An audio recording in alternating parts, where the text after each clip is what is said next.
of a drug. It sure is.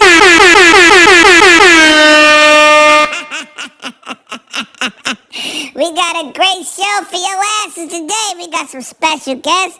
We got some great topics. But woo, my boy Uncle Lemon, man, he's just off that trip.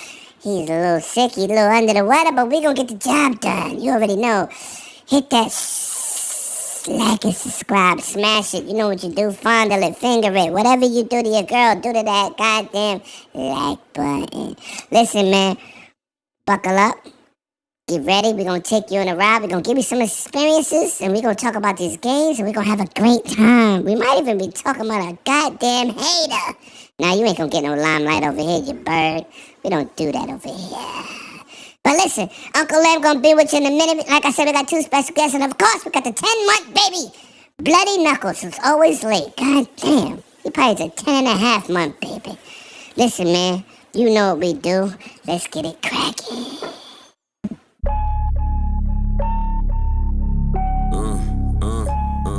Yeah. It's him. You're now tuned into the dopest. It's him. Wanna wait, drag, and stay in the latest fashion. You think it's a game till we start clashing. War zone where I'm from, bullets like magic. 2K on your head, that's a backseat. I could put a E&D to all you lanes, whether outside or in the crib. On the game, Lemon Tech with the best system. PlayStation for the staycation, Nintendo Switch for your wisdom. New level, whatever you want, you been on it. It's only one way to support it. Binge on it, never lag. Whip your ass with hella swag. Keep a cigar lit, I'm the victor with the class. You thinking you can toy with Lemon Tech? Where you boys been? How you breaking your joystick? Who been feeding you poison? If you in your fort tonight, tune in to the Brooklyn Night Forecast and 108 Dragons.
It's your boy Lemon, man. We back with another Saturday, man. Shout out to my nephew giving an introduction. And we got two special guests in the building. Yeah, fairy tale situation. First off, I'm going to introduce somebody who brand new to the channel, but he ain't new in my life. I'm new to this guy for a very good time now. This is my man, Corkenstein. He represents the Breakfast with Boom show. He's a panel member. He's also the maker of something awesome. We are Xbox, goddamn chains, pendants, bling, however you want to call it. We outside with it. We are outside with it. You already know he needs no introduction, but he does. It's Mr. Corkenstein. Yo, yo, yo, how you guys doing? Everybody good? What's good, Cork? What's popping? What's good? How was your flight? How was it? Oh, no flight. You out there. How was your Yeah. how was the event for you and what you been playing? It was good, man. It was so great to meet everybody. I love June because you guys come in, everybody hangs out.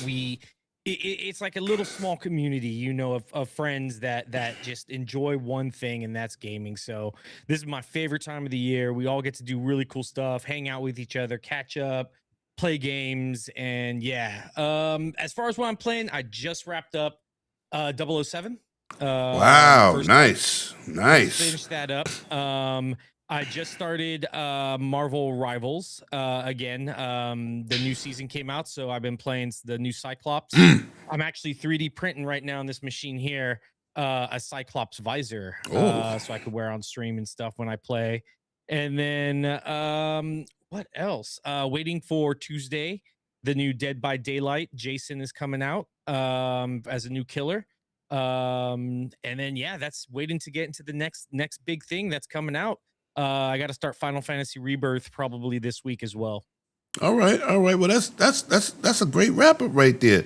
And it was a pleasure seeing you again, my brother. Shout out to Paris to just pull up in the chat. I see Music Stanley, and of course my man Fark You, who's allowed to type in here again. Shout out to my brother Fark You.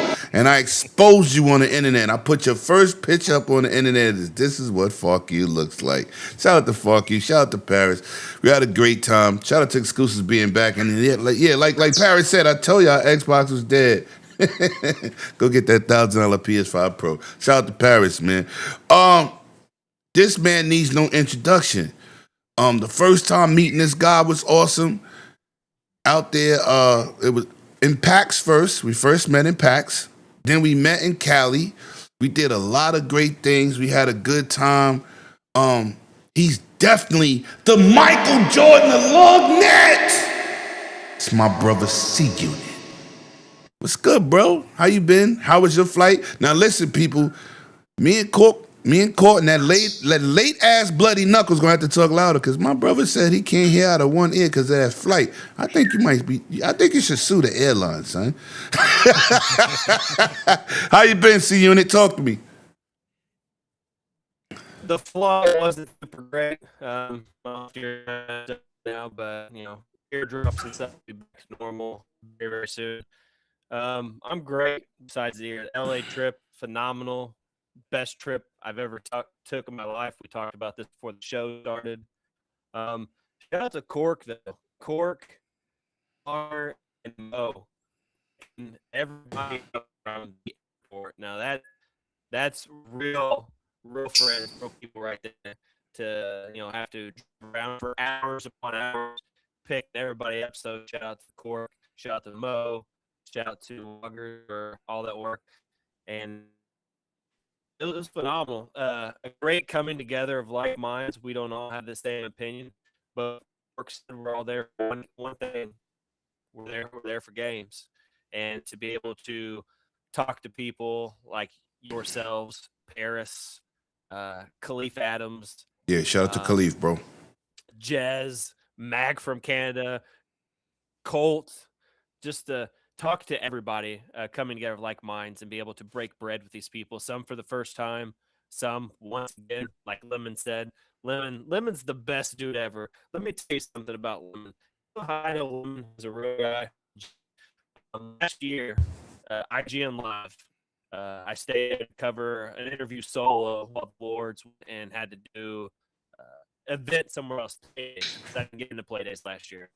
So I stayed back, cover this interview. Lemon's like, hey, you gonna roll with us? I said, no, I think I'm gonna walk. And Lemon gave me that look like he gives Bloody all the time, like the disappointed look that you give Bloody. He's like, you ain't walking, you're riding with us. So Lemon, the Super G, and 100 gave me a ride back to the hotel. That's how I know Lemon's a real friend. Yo, appreciate that, bro. Ready to get all these topics. We got some good stuff. The event was phenomenal, so I'm ready. Let's go. All right, let me say this, man. See you in this bot and people in the chat. Give him a chance. He said he might have to switch up connections. He'll be all right, man. I hope y'all got that message. He's definitely a pleasure to be around. Court is definitely a pleasure to be around. My man's willing to be the Uber for the squad. That's what I'm talking about, Court. That's what I'm talking about. He's ready to, listen, I'll go and come back and get everybody. You need to be picked up from the airport. Need to be going here. This is the type of people we be around. We definitely get out here. Shout out, I'm not going to get into too many shouts, but shout out to Mag, man, for meeting for the first time.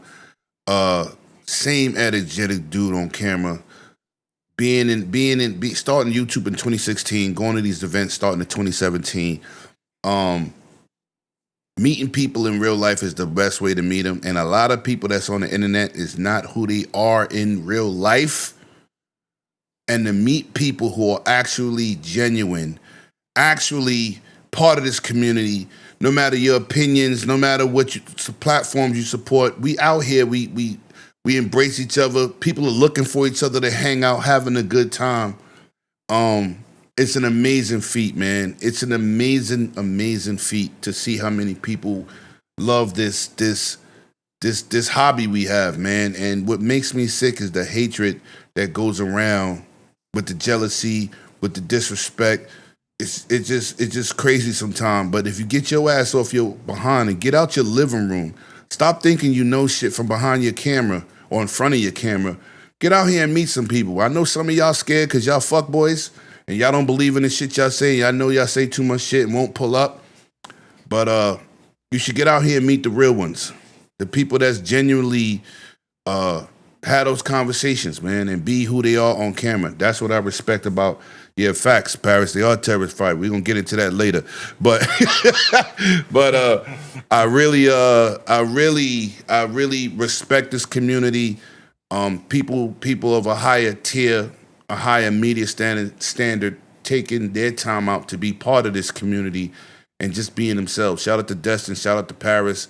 Just being normal people you can conversate with. That dude, Xbox Ready, we had a conversation last year and he remembered it. We talked. I'm gonna try to get him on. Just seeing people being regular people. Shout out to my man Jamal. My man Molly Mall pulled up a lump, man. Not a content creator, just part of the community. It was awesome to hang with dudes like that. Genuine. We was out to 1 a.m. Crazy. Damn near every night. Just having a ball, eating good food, getting good drinks. I was really sick. Shout out to P Lump, who's supposed to be here. He in the chat right now. He's under the weather. I think we all got hit with some type of bug. Because I've been in the bed since I got back. Yesterday and today is the first day I feel any type of normal situation. But listen, man, we gonna get into these topics. I was trying to wait for CU to come back. And of course, Ultra Dog Slayer pulled up. Yo, listen, man, you wanna hear some? Let me get into this real quick, Court. Summer Games Fest. Now, I call him Dr. Vinkman, right? Because he always got a hair like Dr. Vinkman, right? So he pulls up on me looking like a straight essay of Vato in these streets. So he's a little guy, and he looks up, he goes, "Hey, Levin, it's me, Ultra Dog Slayer." So I'm looking, and I'm looking down like maybe 10 miles down. I'm like, damn, I know this guy's face. But I can't. But the hair is different. So if he'd had his hair normal, I'd have immediately noticed who Ultra Dog Slayer was. And he's like, and I was like, I got him mixed up with Dog Chow. So I said, "You came down here for the cigars?" I didn't bring them. They're at the hotel. He was like, "I'm from P Lump Show." I'm like, "Ain't y'all both from P Lump Show?" So, I said, "Listen, it's the hair. It's the hair. All you needed was a bandana. I thought you was going to do like a, what you call them boys again? I forgot that rap group. Insane in the Membrane. What's their name again? Cypress Hill. Oh, yeah. So I was like, "Oh, okay, Vato." Now listen, then he came back on P Lump Show looking like Dr. Vinkman. I said, that's what I recognize, Dr. Vinkman. Now no goddamn essay. Cool dude. And I told He was really cool. Yes, awesome. I like talking with him. Yo, he was awesome, man. But shout out to everybody in the chat, man. Yeah, Cypress Hill, Yobi. Shout out to the chat, man. Yo, listen, man. Shout out to the goddamn chat. Shout out to the chat, man. But listen, Chris is gonna pop back in here. We're gonna get into these topics. We're gonna get into topics and we're gonna get into these events. So now, we watched that showcase live, bro. Summer Games Fest. I want to get your takeaways from the event, and how did you feel about the presentation, the pace of the show, and tell me what games has put you over the top to say, oh, I want that. Yeah, man. At Summer Games Fest, this was probably the best Summer Games Fest that Keely's done. I'd say this is probably hands down the best. Honestly, and I'll say it, I think it was the best in show for all of them throughout the State of Play, the Nintendo Direct, and the Xbox event. I think Keely took it this year. He started off really, really strong with Veronica, Resident Evil Veronica, and then he ended with Final Fantasy Part 3, Final Fantasy 7 Part 3. And it wasn't just like an end, like, oh, here's a trailer. He did the whole, scary movie, but wait, there's more. And then, but wait, there's more. And he just kept dropping it and just showing more and more and more of what Final Fantasy 7. So yeah, man, it was solid. I walked out of there. The middle was a little, of course you start high. It's really hard to it's hard to maintain that. Veronica. Right. And then stay at that level. So there was a little bit of a dip, but then, it picked back up again. And yeah, he had best show. A lot of the stuff I saw there, I mean, come on. Big B Wolf is back. Wolf Among Us. That, come on, bro. That's my favorite series. Even though I play Batman and I play all of them. I'm a Telltale dude. Yeah, I play all of them. It's like the Lego games. Yeah. Like everybody loves to play those Lego games. Not a Rising. Yeah, I don't know. It's a cool thing. So I'm so glad we finally got them back. Yeah, we got that back. Saw Genesis was really, really cool to see. I'm a big asymmetrical horror fan, as you can tell. Like I said, I'm happy the new Dead by Daylight stuff is coming out. Me too. So yeah, seeing that, I did actually get to go and see that at Play Days. The embargo stuff is up, so I can actually talk about it. That looks really, really cool. I really cannot wait to see that and see more of it coming up. They actually might be down the street from me in August at a Midsummer Scream. It's a horror convention here in Long Beach. So they may be there, and I'll probably go out there and check it out as well. What else? I'm trying to think. Yeah, we saw Veronica, the Part 3, the new Gundam. That was kind of cool to see. Attack on Titan 3 as well. Yo, I don't know if you ever played those games before. I played Attack on Titan, and then I tried to watch the series, right? Because I never was into the anime, and I'm a big anime fan, but I'm very selective what I eat. I don't watch everything. Yeah. I didn't like none of the Titan games, but really, this one was I might have to indulge because that was crazy looking. I was impressed, but I didn't really. Maybe because I wasn't into the anime when I started playing, I was like, what is this? People with no skin, giants? Like what the? I was like, then I tried to watch the anime, and then between that and work. But this new game, shout out to Isaac Hayes, man. We don't get blasphemy over here. We ain't no Ray channel over here, man. We got your back over here. Facts. Shout out to Isaac Hayes in the chat.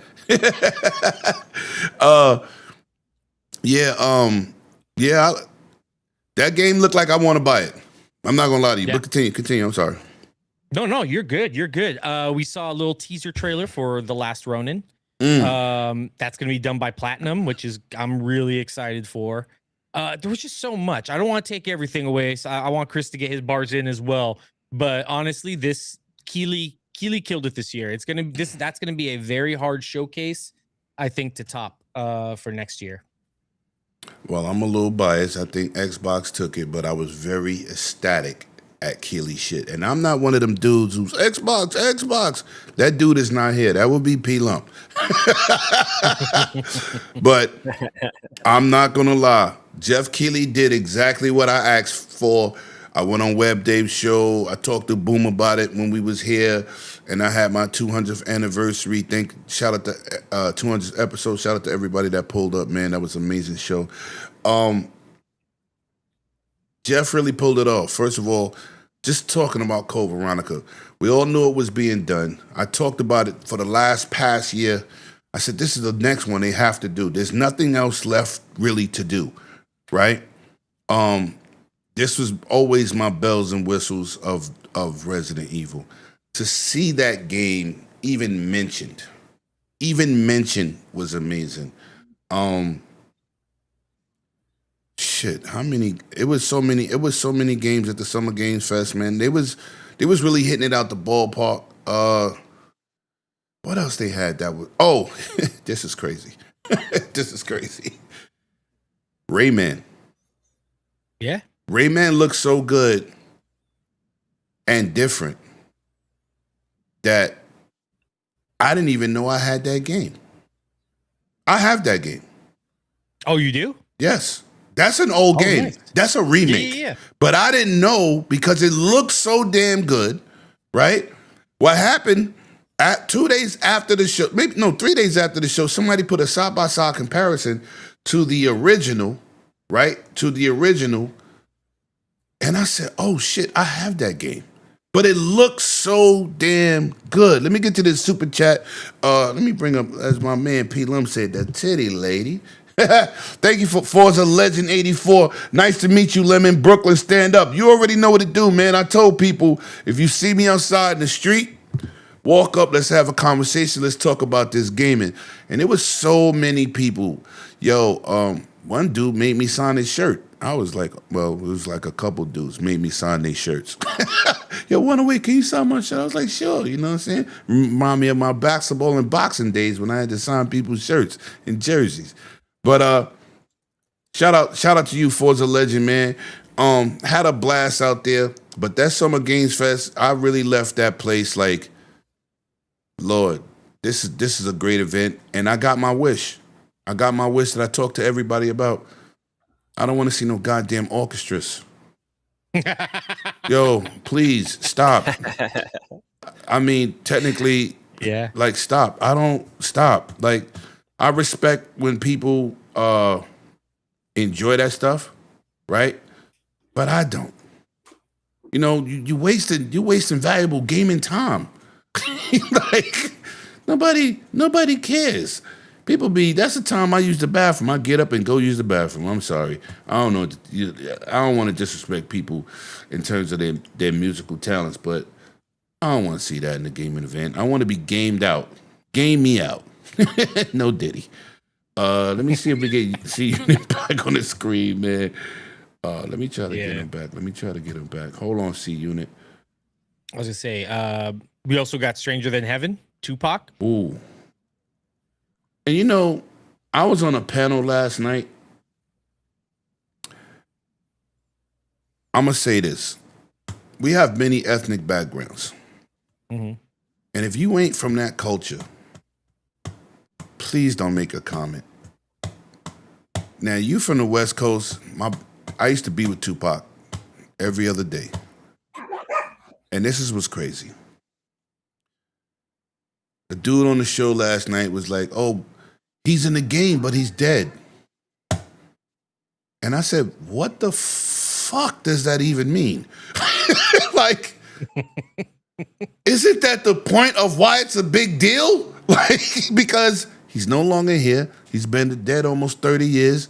And it's a celebration of life by putting him in the game. I don't listen to rap. I said, well, maybe you shouldn't comment. Yo, Court, we was all stuck last night on Wise Old Gamer Show like, what? Holy shit. I said, yo, listen, you older than all of us. Sometimes you don't need to speak. Please leave shit alone. Jesus. But anyway, excuse me, there you go. Summer Games Fest, Mr. C Unit. And did you write any articles about that for Lognet? I did not. We had a team covering anything that popped up for us. I did, however, cover something about Virtua Fighter for COG. You know, COG's a big Sega guy, big Virtua Yeah, Fighter me too. guy, so I covered that. All of my games that don't get me wrong, Code Veronica, all the stuff that Cork mentioned is amazing, but I didn't pick any of the games that Cork picked really. What you He did got? mention Stranger of Heaven, like right there at the very end. Mm-hmm. I'm a big Tupac fan. I love Tupac. I Oh, love so Snoop. I wish I would have been a little bit older to grow up in the old school rap era. I love that type of music. So to see Snoop Dogg go out on stage and talk about the game was cool. To see the pop when Tupac popped up on the screen, absolutely amazing. The energy in the room was contagious, and the yes, pacing was great. I think they had a little bit of something for everybody. yes. You had the Among Us stuff. I have a lot of friends that are into Among Us. They're super into that TV show. They've already binge watched all 10 episodes the day it came out. Cork also mentioned Final Fantasy Revelations, one of my standouts of the show. Dropping in parachutes, open world, all that stuff for the final coup de grace with Sephiroth, I think is going to be amazing. I have a little prediction Let's go. that after this is all said and done, that they're going to announce another remake in similar fashion. This time, Final Fantasy X. 4 years ago, I One of wrote an my article favorites. because they leaked a story that they had wrote additional story for Final Fantasy X. So, little prediction for the future. You forgot Black Flag, Cork. What about Assassin's Creed Black Flag Oh, yeah. 4? You know, probably I think the best Assassin's Creed of all time. I could be biased. I love pirates. So I'll be diving into that as soon as it releases. Star Wars pod racing. I'm pretty sure that was Summer Games Fest Woo! as well. Woo! I've not always been a big Star Wars guy. I actually just watched the 6 movies. I know there's more than 6, but if you Yeah. talk to Star Wars fans, they'll tell you there's 6 movies. And so Mav and Pong Soul got me to watch the Star Wars movies about a year and a half ago, and I watched them all in one weekend. So I'm super excited for the pod racing. And I can't remember who I was talking to. I don't know if it was Paris or Khalif Adams or somebody, but somebody got to seeing the pod racing, and they were talking about how it's almost like 1-to-1 But crash out. from But like burn out. Phantom Menace, the movie, versus Oh, what you actually okay. see from the rocks, and everything you see is almost 1-to-1. But my standout game from Summer Games Fest, MMO Players Unite. Let's rejoice together. What about the Guild Wars 3 announcement? Like one of the grandfathers of MMOs alongside World of Warcraft. I have a lot of friends that have talked about Guild Wars and Guild Wars 2 for a long time. So to see an announcement for Guild Wars 3, phenomenal. I also think this was the best Summer Games Fest of all time. I've watched quite a bit. This is the second one in person. I don't think it's the best show. I think it's close. But phenomenal show. Jeff did an excellent job, and I made sure I told him about that when I seen him Saturday. But phenomenal show. Energy was great. It was contagious. Yeah. Yeah. Absolutely amazing situation, man. And I was impressed because, you know, I went on Web Dave's show the previous Sunday, and he asked that question: "What is your anticipation for Summer Games Fest?" And I said, technically, I don't have one. I just don't want to see orchestras and music shows. And he was like, I said, you know why I can't put my finger on anything in Jeff's show? Because it's not a brand relative show. It's a third party festival for anybody that go on there, even if it's Xbox, PlayStation, Nintendo. It's all third party because it's an open source, open platform. It's not like he's owned by Sony, he's owned by, you understand what I'm saying? So I said, I was stuck. I really didn't have an answer because I said I just want to be surprised, and surprised I was to see Tupac hit that stage, man. Knowing him, shout out to Soul Tech for being welcome to the Silver Dragons. Appreciate that, Soul Tech. Thank you very much. And I got some membership situations exclusively from FanFest that I'll be talking about later. You're getting 4 out of 5, and Of course, you're excluded if you're a member if you was out there, because that means you got them. but I'll be giving away some stuff at the end of the show, and I want people to type in the chat if they're interested and to be put in that mix if you're a member to get the situation. Very impressive. Love the pacing. You know what's crazy? I haven't talked to Jeff Keighley in a long time, but I got to get my ass into those play days. Boom was like, come with me, Lemon. I was like, nah, if I ain't guaranteed in, I ain't going. But a couple of people was like, yo, you bugging. You should have came with us. But I was like, listen, man, I got to get myself in play days because, but I'm going to say something about my brother King, man. I was a civilian on this trip. I did a little bit of work, but I've been working 170, 180 hours every 2 weeks, man, busting my ass for a certain reason at my job. And I told my brother King, I said, I don't got a team of superheroes and super friends and the Avengers for content. Lemon's the film guy. Lemon's the editor. Lemon's the writer. Lemon's the producer. Lemon's the fucking personality. Lemon is the dude who do the costumes and skits. It's lemon. I said, you know what? This is going to be the first trip that I take that is Lemon going. It's not 108 Dragons TV. And he looked at me. I said, bro, I am so tired from just work. I just want to lay my hair down, the little bit that I got, and just relax and enjoy the show like fans do. I don't want to interview. I don't want to do shit. He was like, I said, bro, I'm tired. Now listen, I'm tired. Listen, I just did PAX. I was all over the place in PAX by myself, posting videos, doing interviews, setting up interviews, rushing from point to point. And then sometimes in PAX, when we out there with the lords, I'm a lord because I'm filming their shit and helping their content on top of my content. So I said, you know what? This is going to be my first trip. This keyword is Summer Game Fest. That means summertime, school's out, we chilling. So I took the time out to be just Lemon. And you know what? I was ecstatic because technically I didn't even get to see Cog. Cog was so busy. Yeah. I said, are you tired yet? He said, bro. I said, no. You could work for both of us. Yo, he had to come to the events and put on his Cog face. Yo, shake hands. And then, not me this trip. Smash that like button. Thank you, Soul Tech. I said, Next show, next situation. We got 3 events this summer in New York. I'll be right back to work. But I wanted, for this 25th anniversary celebration, I just wanted to be a civilian. Yeah. And this was the time to be a civilian. But I want to get into some politics right now, man, that I want to hear your guys' opinions before we jump into the Nintendo stuff. Then we'll get into some nitty gritty. I just want to hear about this reboot from you, Cork.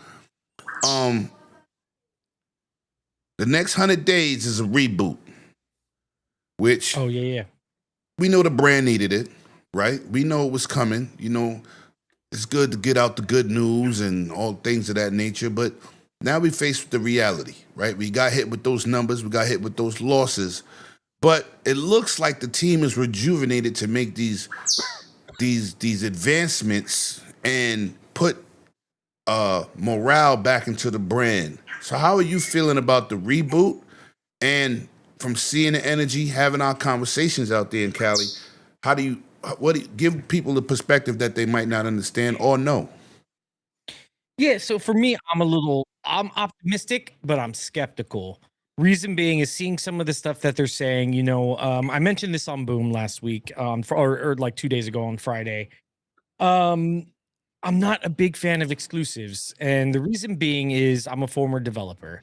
You know, I've done the work where I've done, you know, crunch, and if anyone's ever done crunch in the industry, you know what that is. It's 18, 19 hours, 7 days a week for pretty much like 3 or 4 months. It's insane, it's crazy, and you're spending all that time I would hate for me to put all that work in and then be like, nah, you don't get to see what I created. You know, I'm not a big fan of exclusives. I don't like that.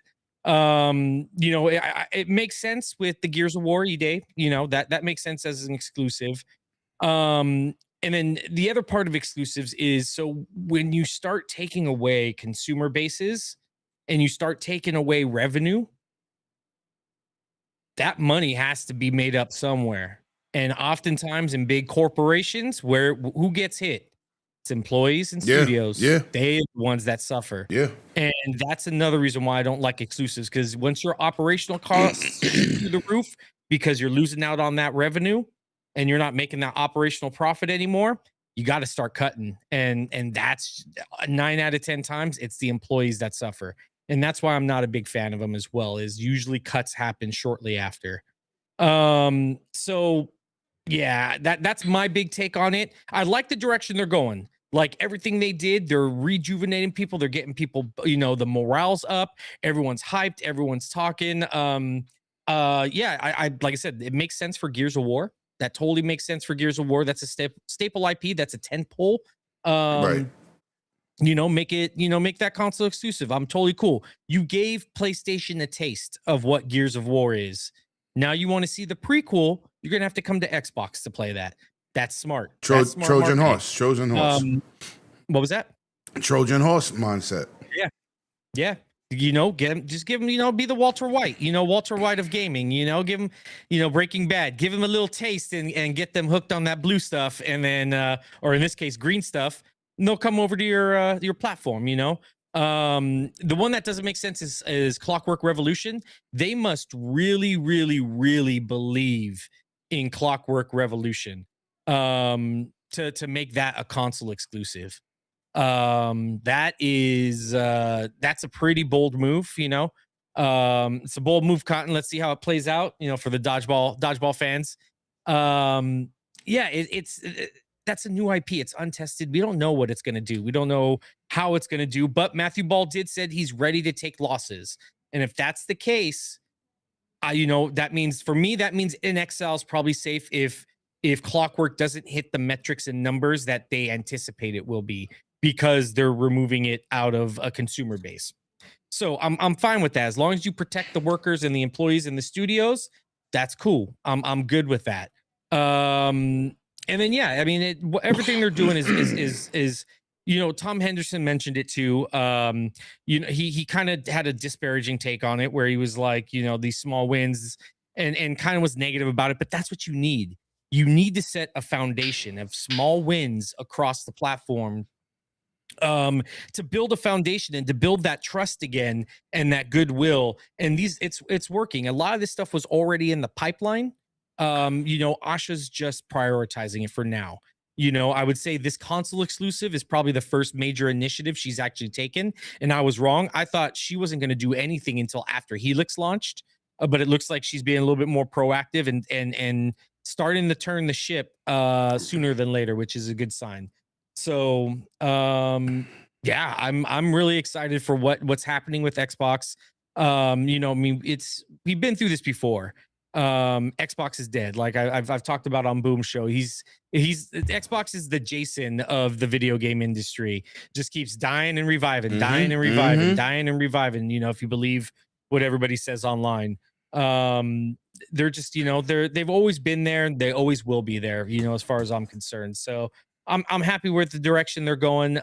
You know, me as a consumer, as long as I'm getting Game Pass day one and I'm getting great games and I'm able to play great games, I don't care. As long as me as a consumer, I'm not affected, I'm happy. I know I'm eating good. If you're on Game Pass, you're eating good. If you're in the Xbox ecosystem, you're eating good. Facts. You don't got to worry about it. So yeah, that's my take. All right, I'm gonna say this before we go to Chris. I want to address something. Some people said something in the chat. Let me tell you something. I like exclusives because I buy multiple consoles. Yeah. I need a reason to buy Nintendo. I need a reason to buy Sony box, because if they didn't remove their games from PC Store, I would not be buying a PS6, because I'll be playing them on Helix. or any of my other powerful PC peripherals that I have, right? Somebody in the chat said exclusives are, I think, overrated or they don't mean as much. They do mean as much. You want to play Wolverine? You got to buy a PlayStation. That's it. Gears, Halo, and Forza should not be on nothing else. Now, Clockwork Knight, I can go with Court with that, right? I can go with my brother Corkstein. I can go with him with that, right? But anything like Fable that is driven by the Xbox community should be on Xbox exclusively. 16,000 South of Midnight solo on PlayStation. Are you serious? That's not even worth the port. 700,000 Gears of War Reloaded. 257,000 at the time, which should be on every platform, Ninja Gaiden Force. Right? But you can give these people your games and then snatch them back. Now you got a taste. Right? Now you got a taste. It's a Trojan horse. Right? So exclusives do matter. You don't need an Xbox, PlayStation, or Nintendo to play Fortnite. You can play Fortnite anywhere. To get you to buy into a platform, there has to be something that pulls you to it. Every single game that Xbox make should not be on everything. And don't yell PC. They own that. That's their platform. It should be Xbox and PC. Somebody told me last night, Game Pass is doing this, that, and the third. Game Pass ain't the problem. $2.6 billion a quarter. Name any platform in a quarter making that type of money from a subscription service. There isn't one. Right around Court, right around Chris, name something. Anybody. There's nothing. So Game Pass ain't the problem, right? So if you want Game Pass, where you gotta go? PC or Xbox. That's another brand loyalty thing. And if you watch the show, we're going to get into this later, but everything was Xbox Play Anywhere and Game Pass. And I'm going to hit y'all with a slammer later when I point this out. But I'm just saying, this is not an Xbox show. I'm just pointing out the facts. Because I told somebody last night on Wiseau Gamer Show, I said, you keep talking about Game Pass like PlayStation doesn't have 3 tiers of service. You know why nobody talks about it? Because nobody cares. Because it's not good. So the only thing you can talk about is the shit that's successful. 35 million or 40 million. Whatever the number is, $2.6 billion a quarter. There's nothing in gaming generating that type of money. So, nothing. So, when people go, it needs to be fixed, compared to what? That's what I find funny, too, because when people use that third place argument, they're in third place. Bitch, I wish I was making $2.6 billion a quarter. I'd be happy in third place. I know Sony services ain't making that. They selling 96 million consoles and still crying that their first-party games ain't selling. I brought that up last night, too. See, somebody was like, you're an Xbot. No, I'm really not. Those are the facts. That thing come from Lemon. That came from Sony. Why are you mad at me? Because I'm regurgitating it? Or you just want to act like it don't exist? But anyway, it is what it is. Mr. C Unit, man, talk to me. How are you feeling about this whole situation that we was talking about? I don't want to claim to be an expert because I'm not. I'm probably less knowledgeable than many people. But to kick it off, we had the first 100 days, lots of quality of life improvements. Asha was being extremely proactive, making her face known that she was here to push Xbox into the future. Like I said, lots of quality of life improvements on the console side. And she made the statement that she thinks by 2030 that Xbox could be in first place. And one of the things that is necessary, like you mentioned, is some form of exclusivity. And I'm not saying every game needs to be exclusive because I don't agree with that. But Like Right. Lemon, I buy almost everything. I got a PS5. I got a Series X, soon to be 25th anniversary Series X, which I'm sure we'll mention at some point during the show. Yeah. But I don't have a Switch. I don't have a Switch 2. And do you know why I don't have a Switch 2? There's not anything I need a Switch 2 for yet. However, we'll talk about the Nintendo Direct and how I might get a Switch 2 at some point. But exclusives is going to be key in some form or fashion. Gears of Mhm. War E-Day, Halo, and Fable are big components I think should be exclusive. Elder Scrolls 6, whenever that comes out, 2030, 2040, whenever that comes out, You think Elder Scrolls should be should be exclusive as well. But You think so? I think so. I think so. All right, I'm gonna kick back a little bit on that. This why I love these conversations.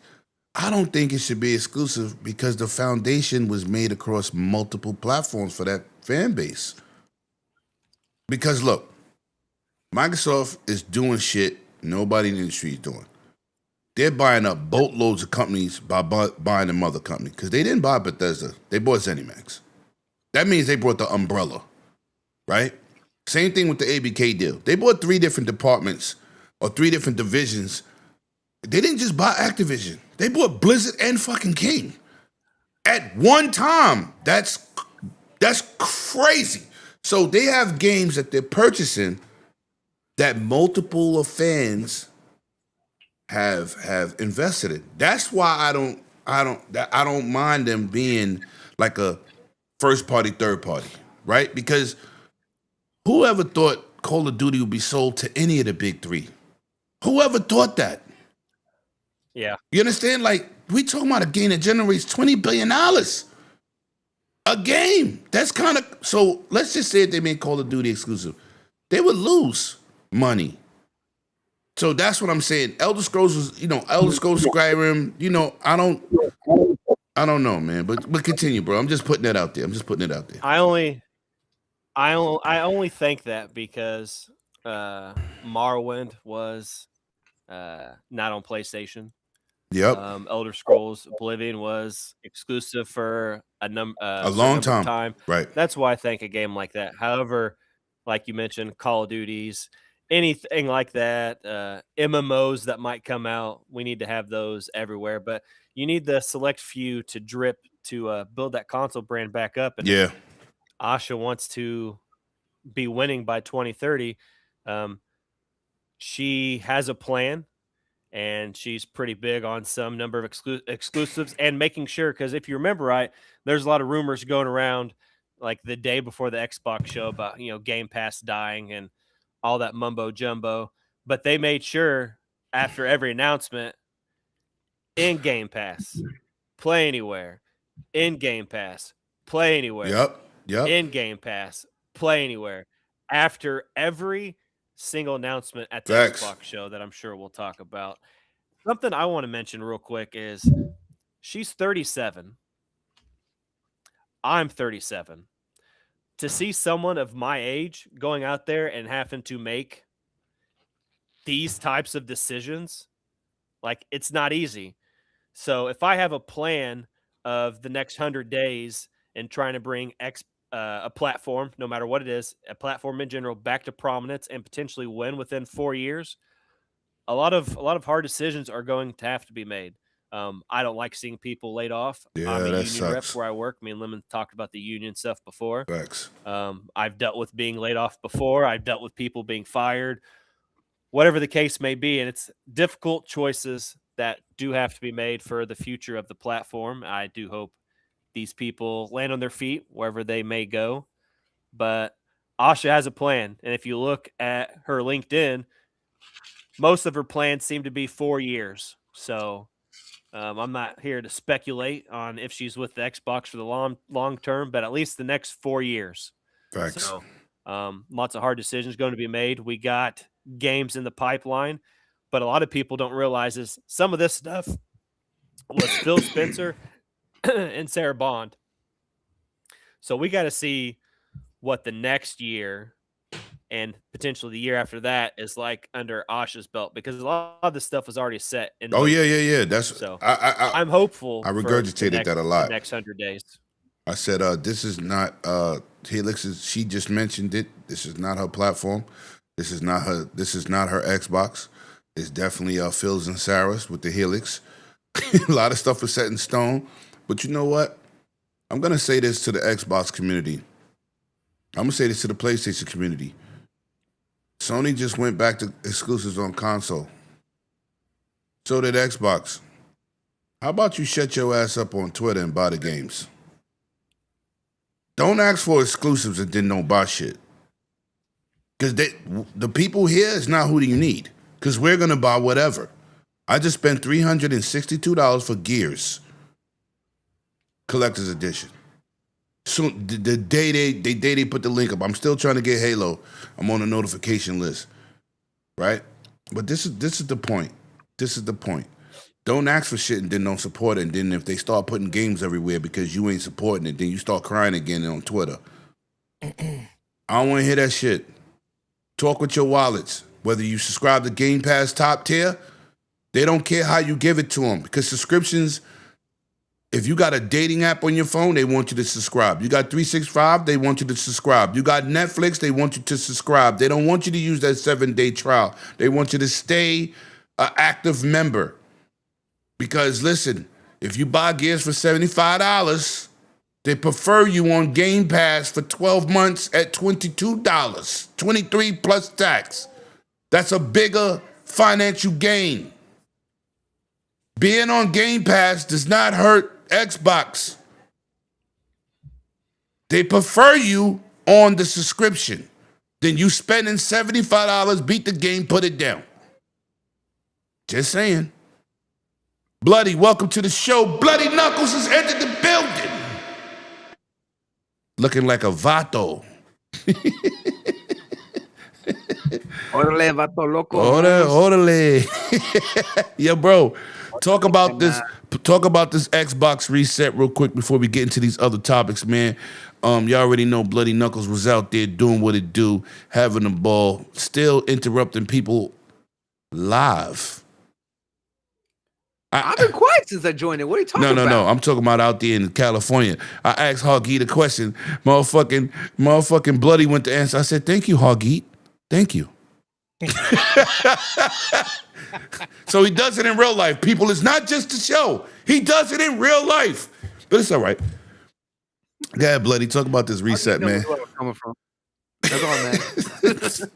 Yeah, I was like, I said, Hoggy, yo, man, what do you think? Hoggy was so overwhelmed. He didn't know what to say. He paused. Bloody said, well, I thought. Oh, shit. Hey, listen, I can't help that. I can compose my thoughts quicker than other people. Oh. I was like, he needs a moment to refine his answer. I just blurred out the first thing that comes to my mind. I can't help that. Wow. All right? Wow. Okay. The Xbox reset. Let's take a look at that. Here's the thing. I was like, Chris brought up some good points, and that Asha Sharma is one of those people who worked on multiple projects for very short interim periods. Sometimes when you look at a lot of CEOs that have done that in the past, as their focus is rewriting the ship, putting it on a certain direction before someone long-term comes to step in, or someone who's going to be there longer than they are. And we've seen what she's done in the first 100 days. And as you know, as fans, we're excited, but also as in the past, there's always skepticism. There's always got to be that cautious optimism, however you want to approach it. She has a plan, and that she's stated here for the next 100 days. The real big thing is what's going to be the next 265, right? We just started the year. I was like, how's the rest of the year going to play out? We know that they have another 100-day plan on what they're trying to adjust. And you know what? I was like, I'll give her this. Having that conversation and that transparency of saying, hey, look, we're going to have to take a serious look at things, and there's going to be conversations and there's going to be decisions that not everyone's going to be happy about. That's great. I was like, we don't need to sugarcoat it. Unfortunately, we know what this always leads to. And for us who has friends in the industry, we know that's going to always lead to reductions. We know it's going to lead to potential layoffs and shifting, and where teams are going to get shrunk down, what teams are not going to be completely necessary, and anything else. And it's unfortunate. I was like, it truly is, because we never like to see anyone have their livelihood affected. We never like to see our friends be affected. the biggest hope is that they can be somewhere where they can adjust, jump into, and they're not out for a long period of time, because we know in this economy, especially now, that being out for even even a month is devastating. Anything longer than that is almost hard to recover from, right? I've been there. I've been through it. As someone on that end, it's not great. I'm glad to know that there is a focus on wanting or listening to what fans have wanted, right? We've asked for exclusives for a long period of time. We've had them. I was like, whether people want to look at console exclusive as exclusive or not, whether it's on PC or whatever, we still did. Whether that was timed or was a straight up, I was like, people complained about Starfield, but guess what? You had that exclusive for 2 years. Why are y'all complaining that I went to another platform now? It's no different than the same thing coming from PlayStation fans. It's like, if y'all want something, make your voice heard and stand behind it. Facts. If you say that you're going to put up this money, Facts. stand behind that. I was like, Facts. the fact is, the reason that these decisions get made is because of the fact that as a company, they need to see a recoup of costs and revenue, all that good stuff. I was like, but the thing is that when they make more money on a different platform than their own, guess what? They're going to prioritize that platform.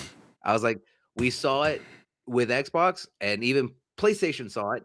But the fact is that PlayStation had such a mishandling on how they handle PC ports. That's why they're like, we're not going to focus on PC porting anymore. I was like, you had a team dedicated and y'all still messed that up. That's a y'all problem. That's a mismanagement issue. Xbox smoothed out their pipeline and had teams that were dedicated to PC, and we saw how that worked. And they were able to say, you know what, we can do both at the same time and still make significantly more revenue. I hope that whatever she has planned continues to take into account the feedback that fans want, and that she's able to continue having that semi-transparency, because we know that they can't be open about everything, right? But no, they cannot. conversation Most people to don't have even understand what they and got to speak deal with. on where things stand, Mhm. instead of trying to be like, oh, everything's hunky-dory, don't worry about it. And then, 3 months later, we hear about all these, tough decisions that all came out of nowhere. It's like, look, if things are rough, then at least, be a little bit forward about it. Don't try and say, oh, we're okay. And then, 2,000 people are gone, 2 days from now. Okay. That's my thoughts on it. All I was right. like, But before we get into any other topics, man, we're gonna get into Nintendo the Direct, man. It's a lot to say, but not a lot to say. Yo, Mike Johnson in the chat. Xbox is not being sold off. Please stop lying in the chat for your console war. Would you I was like, who the hell No, hold is on, gonna sell hold on. away Let me say this. Let me just say this. company? Hold on, Bloody. Hold on. Billions. Hold With on, Bloody. Let me address him real quick. If Xbox was being sold off with the money they just spent on all these acquisitions, who could afford them? Who could afford them? Disney don't want them. Amazon don't want them. And Google bowed out already. So who is in the market to buy Xbox? I'll wait. You see the shit we got to go through, Court? Here's the thing, though. I was what company? I was like you said, but what company is willing to ever cut a division that can make tens of billions of dollars in revenue a year?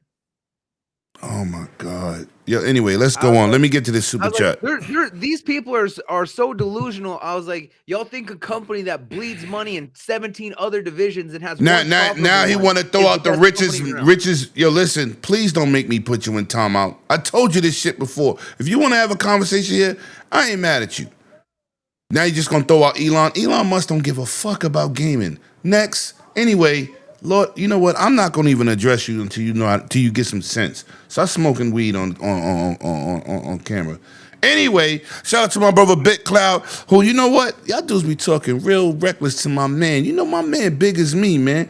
Look like he left a couple rhinos in the streets. Shout out to my boy BitCloud. He says, finally met my brothers in real life.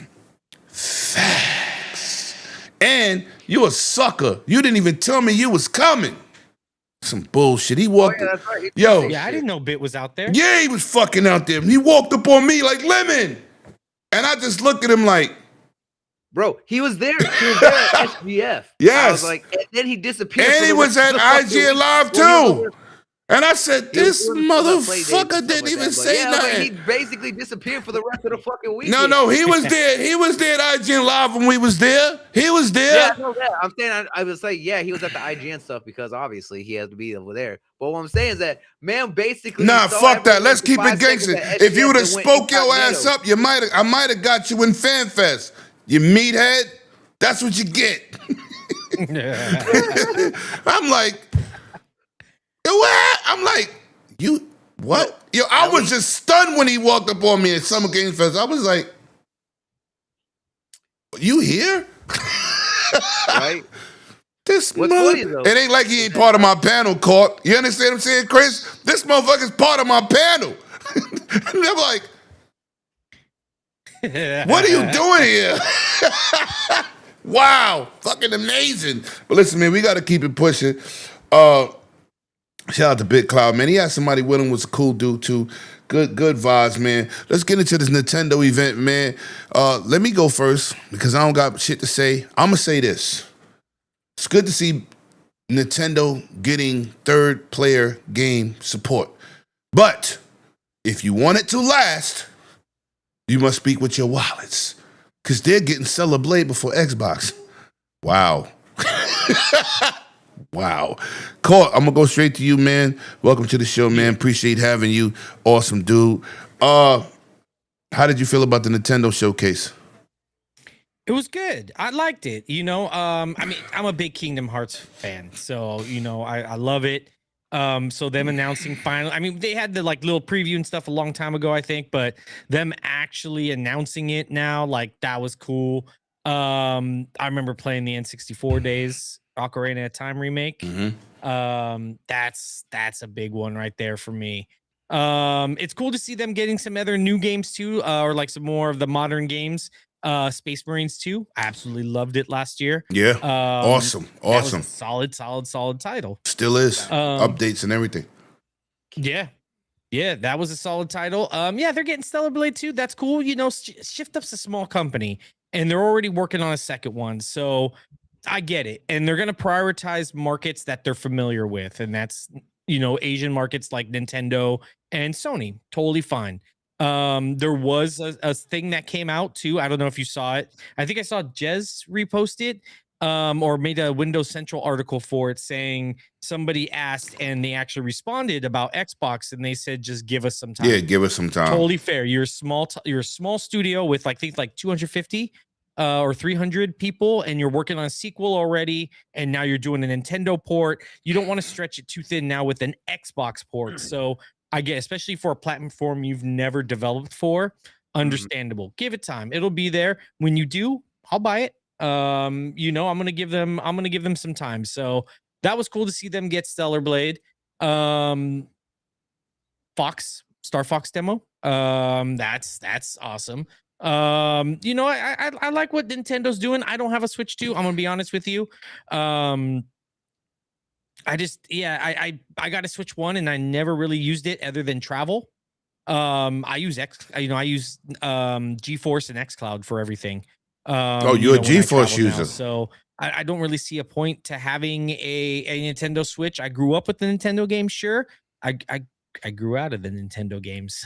So it's cool to see. But there, maybe the Ocarina of Time might get me to jump in maybe a little bit later. Mm-hmm. But yeah, it was a cool showcase. I like what they had. I'd probably give it like an 8 out of 10. Yeah, it had a very wide range of games, right? They kept it short and sweet in terms of the time, in terms of wasn't a bunch of talking. They get right to the games. But to see the third-party support, like I said, They're not going to keep it if people don't buy it. Because Nintendo gets it at first and then they lose later. But like I always say, for anybody on these consoles, speak with your wallet, not on Twitter. Mr. C-Unit, talk to me, man. Nintendo Showcase. My big game was Star Fox before the showcase. Still Star Fox. I bought a Switch 2 just to get 360 features. Just voice chat. Cause shout out to Cognito, we couldn't play a game I'm together. looking for a reason Yeah, to get a Switch 2. that was my reason. Talked about this a few moments ago. I'm looking for a reason to get Switch 2. Yeah, that was my. Don't Yo, look. you After believe the me. direct, Listen, me and Cognito ran out there and bought the X-Men game. What's this called, man? Part 3 of it that came out. Oh my God, I can't think of the name. The Avengers game. What is it called? Marvel Ultimate Alliance. Marvel Ultimate Alliance 3. We get the game home, no voice chat, can't communicate. We on Xboxes. That game died in a couple days. Oh yeah. For us, because of that one reason. Can't communicate. Couldn't communicate. Oh shit! BitCloud once again pops up. Holy shit! Go ahead, sir. C Unit. While I get him in the show, talk to me, C Unit. How you feel about the Nintendo situation? like I said, I'm looking for a reason to get a Switch 2. My girlfriend mentioned, "Do you have Mario Kart?" I said no, but if I get a Switch 2, I can get the new Mario Kart. They've had a few things that are actually locked behind a Switch 2. For example, for people that aren't familiar, Switch has all these old school console games that they have brought. Like they got the Nintendo Online, they got the Super Nintendo Online, they got Nintendo 64 Online, but the GameCube version of Nintendo Switch Online is locked strictly for Switch 2. So instantly I'm like, well, all these old GameCube games I love, I want to play. So that's one egg in the hat to get a Switch 2. And then we get to this direct. Kingdom Hearts 4. I can't say everybody. A lot of people love Kingdom Hearts series. Mm-hmm. Ocarina of Time, highly touted as one of the biggest Zelda games of all time. Final Fantasy Resonance 2D HD game. I love the 2D HD style. I love pixel graphics. I'm a big Suikoden fan. If you know me, know my social media, I'm sure you're tired of hearing me talk about Suikoden. Nope. The game that might sell me on Switch 2, Fire Emblem Fortune Wave. I've been playing Fire Emblem for years. Three Houses, Path of Radiance, Radiant Dawn, all the old school Fire Emblem games. If you've ever heard Cog refer to himself and myself, we're the turn-based guys. We love the old school turn-based strategy games, JRPGs. That is our wheelhouse. Mm-hmm. Even have Pokemon Pocopia DLC, and I have this one mentioned because when it comes to games like Minecraft, Pokemon Pocopia, any like creative survival style games, I'm not very good at those games, but I'm always looking for an entry point to dive in. And my favorite Nintendo franchise is Pokemon. I've been playing a shitload of Pokemon Champions, and I don't need a Switch 2 to play Pokemon Champions. But you need a Switch 2 to play Pokemon Pocopia, and this DLC, being able to go underwater, build shit down there. So I'm leaning towards getting a Switch 2 after this event. And I know Cork said he gives it an 8. If this event would have had Mario Kart Worlds DLC, this might have surpassed the Summer Games Fest for Nintendo fans. There's a lot of Nintendo fans upset that this did not have Mario Kart DLC. So I'm going to settle with Cork and give it an 8. But if it had DLC for Mario Kart, it'd have been probably a 9.5 for me. But I'm like right here, right there of getting a Switch 2.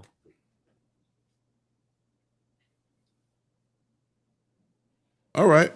Now listen, man. Let's welcome in my brother from another mother, aka Big Ass BitCloud. Because you see, BitCloud looks like a small guy on screen right now, and he looks like, matter of fact, he looks like a 911 operator. That's what the fuck he looks like right now. Yeah. Do you require assistance? He walks up on me. He's big as me. He's in the gym. For all you shit talkers out there, it's talking crazy. Be careful. Don't tell him. No. I'm gonna get him a warning shot because I can see a couple victims happening. But he walks up on me, and I'm staring at him like I don't even know him, and I'm just looking at him because this motherfucker's a panel member, and he didn't say he was showing up to Summer Game Fest, IGN, California, anything. He's outside. Not a No, word. wait, hold on. I did Oh, on Twitter. no. I'm on not Summer Twitter. Games or something I like am Lemon. Okay? We're not doing that. There's many times you stood me up As many times you stood me up for Patsies. We You know what's crazy? don't believe question. you. Let me go ahead and just end that real quick. Did it make the moment that much better that I surprised you and everybody? Yes, thank you. Okay, then. So I think Yes. we need to simmer. No. But I still gotta do my bullshit in the game because I was just like, this Let me tell everybody in the motherfucker. chat. When I tell you I came in there, first of all, I'm walking through, right? The first person I saw was Ben Starr.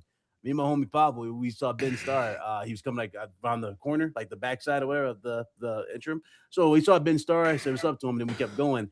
And I'm like, okay, we're in the right spot. I'm starting to see people. So I'm walking through the door. They're like, oh, sweetheart, you go this way because the door, you go this way because you're, you bought the ticket. Like, okay, cool, go this way. As soon as I get to the damn door, I'm like, I know I don't see his big ass right there. I said, bro, that's my boy right there. I walk to the damn door. I go, yo, Lim! This motherfucker looked at me like, he had his damn. He looked like he was drunk for a second because he like his damn crowd on the back of his head. He was like, he's like hanging off the fucking stairs. I'm like, what the fuck? I'm like, I know I ain't telling you. I was shocked. I had to see that fucking reaction. Listen. But you know what's crazy? I thought what's name was gonna rat me out anyway because I called Cognito. Nah. I said, yo, Cog, where y'all at? Cognito's like, oh, you here? I'm like, oh, yeah. Yeah, because you've been pump faking the last 2-3 packs. Be the road, not spoiling the surprise that I was gonna pull up. So. It's a good surprise. It was funny. I go to the right. I see Fonzarelli. Shout out to Fonz. Then I didn't even recognize Bloody for a second because I usually see Bloody with his headset on and shit. But Bloody was like, yo, what up? What a love? I'm like, shit. I see the rings. Like, there's Bloody. So, yeah. Watch out for them Satan rings. Yeah, facts. I was very happy to see everybody. Finally happened. And now you know money. I see C Unit. I didn't get a picture with C Unit. I was so blown away by meeting everybody, but it was good to see you too. My brother, you already doing this thing. As far as Fan Fest or fucking the play days, yeah, you're right. I didn't get in on that. I was upset. I thought that was all included with the ticket. It wasn't. So I didn't get in on that, but it was all good. My fucking business cards didn't even fucking come on time. Oh wow. So I was fucked anyway. Yeah, I know. I was fucked anyway. But it was good. Good to see everybody. Good to chop it up, everybody. Seen a lot of familiar faces. Two of which I'm not going to mention on this panel. I'm just going to keep that. I'll say that for after the show. And Lim, you'll see why I said that after the show. All right. It was good. All right, let's get to this. As far as the size comparison, everybody, they don't know. Yeah. You back to looking like a fucking tattoo right now, but it's all right. They're gonna find out the hard way. Let's talk about this Nintendo. Hold on, Bloody. I was surprised at how tiny I am compared to all y'all motherfuckers. Now I was like, my personality's big, but we need to change your name to Oswald. You're the Oswald Cobblepot of games. Wow. Exactly. I'll take my life either way. I'll be this shit. I don't care. Yeah, listen. Your Cobblepot. Talk to me about your Nintendo. Nintendo. Rich, I don't care. Talk to me about. There you go. Talk to me about your Nintendo Showcase situation, man. How do you feel about the Nintendo Showcase? I mean, it's Nintendo, bro. That's what you expect from Nintendo. They did good with the third-party showing. Liza P, Devil May Cry. Cool stuff. I have no issues there. I guess the big thing for me would be the Dust Blood because it's kind of like Bloodborne, their version of Bloodborne. So I do like that. Would I get a Switch for it? I ain't gonna hold you. I still need more. Star Fox was a nice thing too. It looks good. But that's really it. The whole Fire Emblem, I never really got into the Fire Emblem thing. Never really was a crazy over-the-top guy for that. And Zelda, I never really became a stan for Zelda. I just never have. But it was cool for what it was. Not a bad showing for Nintendo. Okay. Before we get to Bloody, man, let's get into these 5 gifted memberships from my brother, man. Spartan6616. You already know what it do. He's always the MVP. That dude is always outside. Appreciate you, Spartan66165. 5 gifted memberships. And if you get a membership for this guy, man, just tell him thank you, man. I appreciate you because he's always in here supporting. And he's an awesome community member, man. Shout out to him. Bloody, man, real quick, we're going to talk about Oh, member chat. Bloody. Hold on. Member chat from, I had highlighted it, Yobi. Yobi said, love you all day. Love you too, bro. You're an awesome individual, man. You're a staple of this community, your damn self. And you know what's crazy? You've been cleaning up he been cleaning He up said he's pulling up next year. He been by the way. he been cleaning up in aisle 6 a lot over there on Twitch TV. Appreciate you, Yobi. It's greatly needed over there. So we gonna keep Bloody, man. Talk to me, Nintendo Showcase. I'm sorry. No, you're good. You're good. For a Nintendo Showcase, you know, it's about what you would expect. I was like, out of the Nintendo side of things, I was like, it was cool seeing Ocarina of Time. I think for me, at least me personally, as someone who played the original, I was like, I don't think that it needed to be updated, mainly because of the fact that I feel like that one is one of those games that still holds up despite the look or whatever. I was like, I think that it should be experienced how it was. But it's cool for anyone who never played Ocarina of Time and they're going to get that chance to jump into it. So it's one of those things. Star Fox, you know, Star Fox has been kind of one of those things that have been back and forth for years. So I'm glad that Star Fox is finally getting a little bit more appreciation and support. Yeah. Like C-Unit, y'all know I'm the Japanese enthusiast. I'm always excited for new JRPGs. So Xenoblade Genesis is looking really solid. I was like, that one looked really cool. I enjoy Fire Emblem, so Fortune's Leave was great. But it's usually when it comes to Nintendo Directs, it's always about the third party. I was like, that's always where a lot of the big stuff comes out, especially stuff that's going to be multi-platform. So obviously, seeing more on Kingdom Hearts 4. Kingdom Hearts was my childhood. I was like, I've been so excited for 4 since they originally saw it. So for us to just see more, and it looked great. I was like, it's cool about the collection. I'm glad for the Nintendo fans. That's actually going to be built on a cart, not the cloud base that they currently have, which is absolutely awful. I was like, it just sucks that they had to buy it again. But you know, it is what it is. Yeah, that's Nintendo. I was like, Nintendo's gonna get you to buy it 3, 4, 5, 6 times, and people are still gonna just be like, "Oh, thank you, Nintendo." Just it is what it is. Final Fantasy Resonance. I too love the HD 2D that Square has absolutely completely ignited that whole style of visual effects and everything. I'm glad to also know that this is just like what we got with Octopath Traveler 0, is a basic offline remake of Brave Exvius. For anyone who didn't play that mobile title, I was like, this is your chance to be able to experience everything that was in Brave Exvius, so that's great. Outside of that, the biggest thing for me was Dustbloods. Y'all know me, I'm a FromSoft guy. I was like, seeing basically the sequel to Bloodborne that we're basically never gonna get. I was like, yeah, this is the best thing. Outside of that, pretty much everything else though is just, you know, remasters or them finally getting versions of games that we've already had for a year or two on other platforms. So I'm glad that they're getting it. Like obviously Metaphor ReFantazio, Devil May Cry, Dragon's Dogma, all great stuff. I was like, biggest surprise for me was Stellar Blade. I'm happy for them. I'm also a little bit salty, but you know what? I'm still glad that that game is getting more appreciation on more platforms. Oh, all right. Well, thank y'all. Y'all buy the third party on y'all Switches? No, y'all ever try them out? No. Sometimes. No, Sometimes. never. It would have to be for me. Let me say this: it has to be a third party exclusive. It cannot be. Oh, okay. So it can't be something you already played. Just a test. It won't be no fuck no. It won't be no Mortal Kombat 1 and no Call of Duty. What? No. I was like, if that's the case, then that's why, you know, it's the inferior version. Why would I waste my money? Hell to the no. Nintendo. Well, we know what the Nintendo don't. Nintendo. Aside from GTA, Alien Isolation 2, baby. Oh yeah. Yes. Yeah. That's just gonna be peak. Your court. That was at Playdays, right?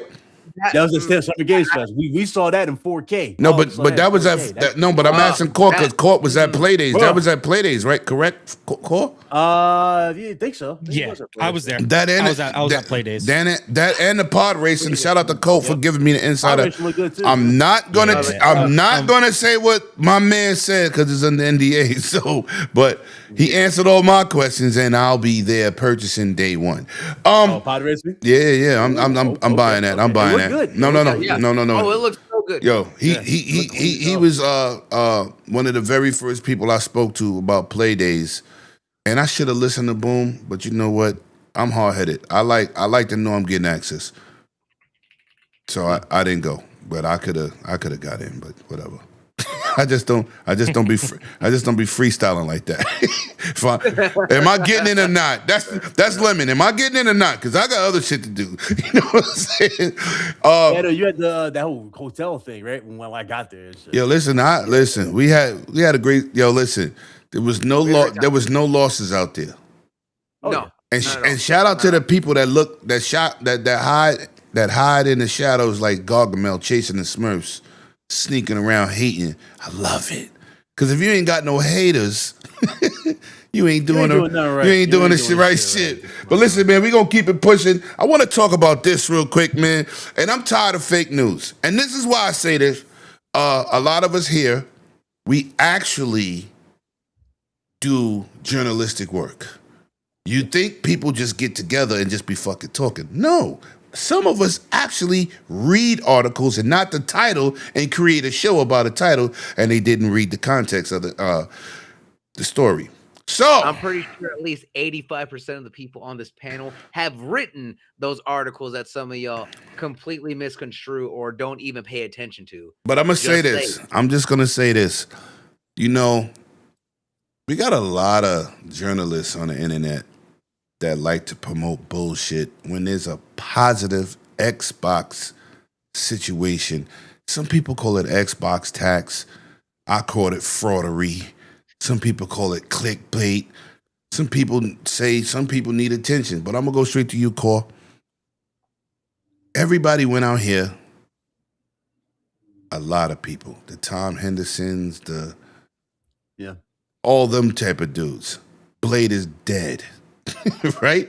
And the first person I see to say Blade isn't dead is a friend of the room, my man Paris. And I said, you know what, bro? I love Blade, the character. Oh, yeah. Just because they didn't show shit. Let him cook. Let him cook. So the lead concept artist for Arcane Studios came out less than 24 hours ago and said, let us cook. Let me just piggyback what you're saying before you even get into that, bro. Notice how they wanted to see Blade, right? The question, where's this energy for Intergalactic? Where's that energy for that Naughty Dog game? Where's that Intergalactic? No, they're not gonna do that. They're not gonna do that. That's why it's like it's not even worth. And this is a Sony guy, but see, y'all don't like it's me. Yo, listen, they don't want to hear people say the truth. But this is all I'm gonna say, and I'm gonna keep it pushing. I ain't gonna say. You know, shout out to Baron from Level 1 because I said for the past year and a half or half a year, I said, not rumored. I said, this is what I said, Court. I said State of Decay 3 will be shown. And I said Gears of War E-Day will be exclusive. Oh, I think it might be. I said, no, it will be exclusive. It will be exclusive because what happened to Reloaded? The fuck they gonna port it and you ain't gonna buy it? What's the point? We're not gonna even go there. I talked about that last night. I talked about that last night. You said it. You called the shit look, they said you was a hater. Listen, the only thing you're not gonna buy it. Yo, listen, the only thing. Hold on. The only thing that I said that did not come true, and I didn't even say it was gonna be there. I said I hope to see it was Blade, but I said it's time for State of Decay to be shown because that game looked super polished. We didn't even see gameplay for Blade. We saw a fucking trailer of him getting a haircut. That's true. Yeah. I said I hope it was gonna be there. But the two games I said State of Decay is going to be there, and I said E-Day was going to be exclusive. When E-Day came up and being announced exclusive, you heard my boy Baron, 7 levels behind me, get up and say, Lemon was right! Okay? Yeah, I was right there. Yeah, Baron said it as loud and clear. Lemon was right! Because I've been saying it forever. So y'all watched it there. in IGN's old theater joint. We watched it. We watched it on the big screen there, front row. Watch that joint. When I tell you, you can hear a pin drop for a second, right? Because you know where after it got done showing, it said coming, blah blah blah. Everybody's like, woo, and then it said Game Fast, and it's like, okay, great. And that should say, everybody, Yeah. the whole fucking place. Yeah. It was like, damn, everybody was like over the moon for it. I was like, Yo, listen, and I really gotta give Baron the respect because they was like, nah, Lemon, exclusives is dead. I said, none. I told Paris too. I said, watch. He said, well, I don't know. I said, well, you can say you don't know. I'm telling you for a fact, E-Day is gonna be exclusive. I'm telling you, because there's no reason to put it over there. I hope Halo flops too. So they don't have to put it there. Because that's my favorite game. But Court, I've been pushing this train. But listen, man, let me keep it going. Court, man, how you feeling about this Blade Let Us Cook? Is it next year? Will we be seeing this next year in June? How do you feel about this? I mean, I think you're going to be seeing it at Gamescom. I think that's another place you might be able to see it at. I think because this one's set in Paris, me excited. Right? He got me excited. Yes. It's set in Paris, so I think they may try and push a little bit of the Europe first. It makes sense, especially when you're working with a popular IP like Marvel. You're gonna have red tape on top of red tape on top of red tape on top of red tape. They want to make sure, especially when you work with Marvel like that, they want to make sure you're going to present it in the best way possible. Mm-hmm. They are insanely protective of their IPs. Yes. So they ain't just going to go willy-nilly with this and just show it off just because fans want it. I mean, it's cool, but no, they're going to make sure whatever they show is top tier, top quality, and it's going to represent Blade in the best possible way, especially with the new movie coming out. There's probably a lot there that I'm pretty sure Arcane wants them to come out and show whatever they can right now, but their hands are tied a bit. I'm pretty sure the movie got canceled. What was that? I'm pretty sure the movie got canceled. Did it? I don't know if it the officially got movie. canceled. The movie. Director. They scrapped. Oh, okay. They scrapped the movie. But hold on, bloody. Hold on. That he's gonna be in the Midnight Sun. No, the current plans is he's gonna be in Secret Wars. Yeah. Oh, like okay. Wesley Snipes or something. Wait, the new guy or the new guy? And Wesley's too old. We got to let that shit go. There's only one Blade. Ever gonna be one Blade. Yeah. That's a great line, but he didn't look like Blade. He looked like a butter knife.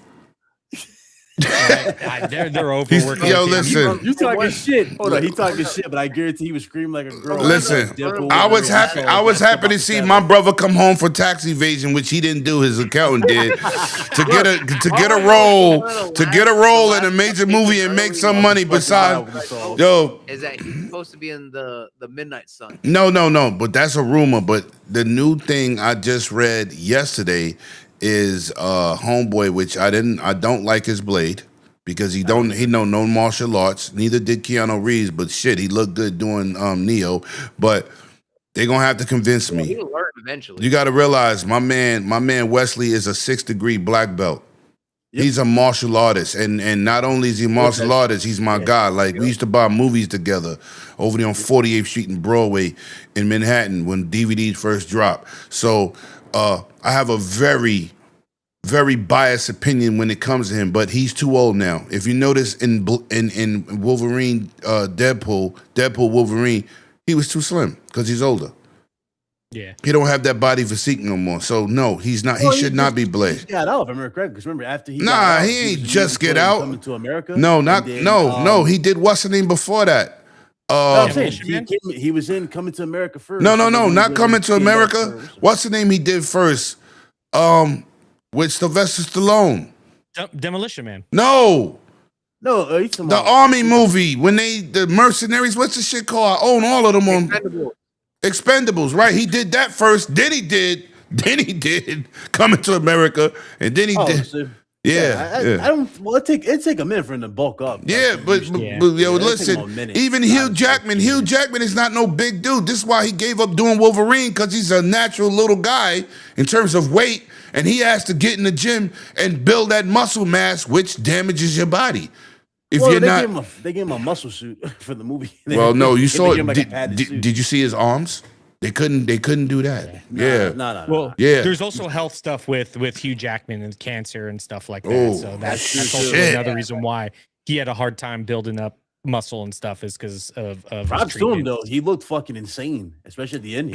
He looked incredible, but it's like a boxer when you go up and down in weight, it damages you. Ask Roy Jones. Oh yeah, Ask Roy Jones. Sure. Oh yeah. You can't do that to your body. And then going back, Right. Nah, It's that's diminished your I used to returns. box, man. That's The issue is depending on the type of cutting. Yo, Yobi, we need a cleanup. I was like, We need a cleanup we see a lot in of aisle we see a lot 6. of guys do hydro cutting. Where Hold it's on. Like, hey, for the next 24 hours. It's Hey, just Yobi, can we get a cleanup in aisle 6, please? We need a cleaning in aisle 6. If Yobi is still here, there's a spill in aisle 6. Can we need a cleaning in aisle 6? Yeah. It was if you've ever cut weight for a fight or anything like Yeah. that, it's brutal. It's brutal. You hurt. I used to box. It's You brutal. hurt. It's brutal. When people go, I ain't moving Yeah. up 4 pounds, you be like, You gotta- 4 pounds? No, it's a lot. But anyway, let's keep it it's like pushing. 15, 20 Yeah, sometimes. yeah, You cut, yeah. you It's a gotta lot. eat dry ass chicken. Yo, you ain't drinking water yo, for it's 24 crazy. hours. It's crazy. You're working out in a sweat like a trash bag. You're being sweat dehydrated. suit. Huh? You're being dehydrated. Yeah. And you hurt because And every you- part and- of your body's right. like, I want And you- water. And you got to sit on that bicycle. And- You got to sit in yes. that sauna. You got to. And you lose strength when you do that. So those people who don't understand, thank you, Yobi, MVP of the hour. Listen, man, but let me go to court on this, man. How do you feel about this? Sorry. this We this went off Blade track. movie? Yeah, no, but it's all right. That's a conversation. That's conversation. It's Blade, man. Right. Everybody loves him. Yeah. And Court. I wanted to say there's actually a funny little story. I don't know if you guys ever heard about it, about him having the CGI his eyes in the third movie. You guys ever Really? hear about that? No. For Blade? For The new Wesley one? Snipes? Well, you know But the what? new one? You know what? The third movie was so bad, I forgot about it. What third Yeah. movie? What third He movie? didn't want to open his eyes for like one of the scenes or something like that. So he was like notoriously difficult to work on the shoot with. And Well, so the- they actually CGI his eyes opening because he didn't want to open them. It looks horrible. If you ever Wait, look it up. It's actually a real Can thing. you blame him though? That- How shitty Blade Trinity was. Yo, listen. Yeah. First of I all, think it's the third movie. I no, think it's the third Trinity. movie. It's third or second. Listen, let me tell you Of all something. characters, you got Dracula, and that's what y'all do. No, but this is the point. This is what the point was. They tried to spin off movies for the other two characters instead of focusing on Blade. Mhm. And he was pissed off. He was like, "This is a Blade movie. Right. That's not supposed to happen." And he had a problem with that. That they had beef from the beginning of the shooting. The Dracula fight scene was terrible. He had a better fight scene against Frost. Bro, it was like they wanted to hit up. What's the dude's name? He was in Death Stranding. Yeah, I'm talking about that director. I forgot his name. He was in Death Stranding. Guiso del Toro or Del Toro. So yeah. Del Toro, y'all remember he did the Reapers for part 2. Triple H The was little good, by the leech- way, little Spartan. He leech- was the little good. leech things that they had, the leech mouth design they did for Blade 2. Yeah, I'm talking about with the, Yeah. the Yeah. Reapers. Yeah. He did that. So it felt like part 3 was a cheap knockoff because why the fuck does Dracula have similar features like that? That made no sense. It was just a knockoff. It was Yeah, listen, Yeah. it was not good. It was bad. I own But yeah. both of them on Blu-ray. They don't even have a 4K Blu-ray out that's legal, but I'm gonna leave that alone. But Corpse Time, hit this topic, and we gonna go to Chris next. Yeah, Blade's good. Like I said, give them time to cook. This is a Marvel thing. They're gonna, like I said, red tape, regardless if the movie's coming or not. It's Marvel. Like I said, there's a lot of hand holding there.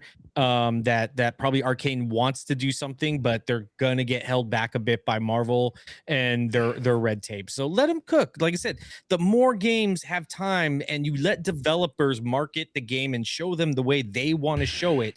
That's the best experience you're gonna get from that game because that's the way the developer wants to show it. This is why I have a big issue with leaks. Whole nother story, but let them do what they want to do. Let them show it how they want to show it because that's the art and that's the envision they have Yeah. for it. Will it land? Maybe. Will it won't? Maybe not. But at least the developer's able to get their bars off and they're able to show, hey, this is what we wanted to show. Give them time. Let 'em cook. And they got a lot of eyes on them. This is big. Yeah. This is not no. He said vampire Pomeranian. That's a fact. Listen, Fuck that dog. Yeah, fuck that dog. That fucking when that dog opened his Put mouth, Triple H I being a said, simp for that fucking dog. hey, Fuck that. I'm hey. sorry. How that dog got the mouth like the fucking yeah, you know that shit was crazy. Mr. C Unit, it's been a minute. What's good?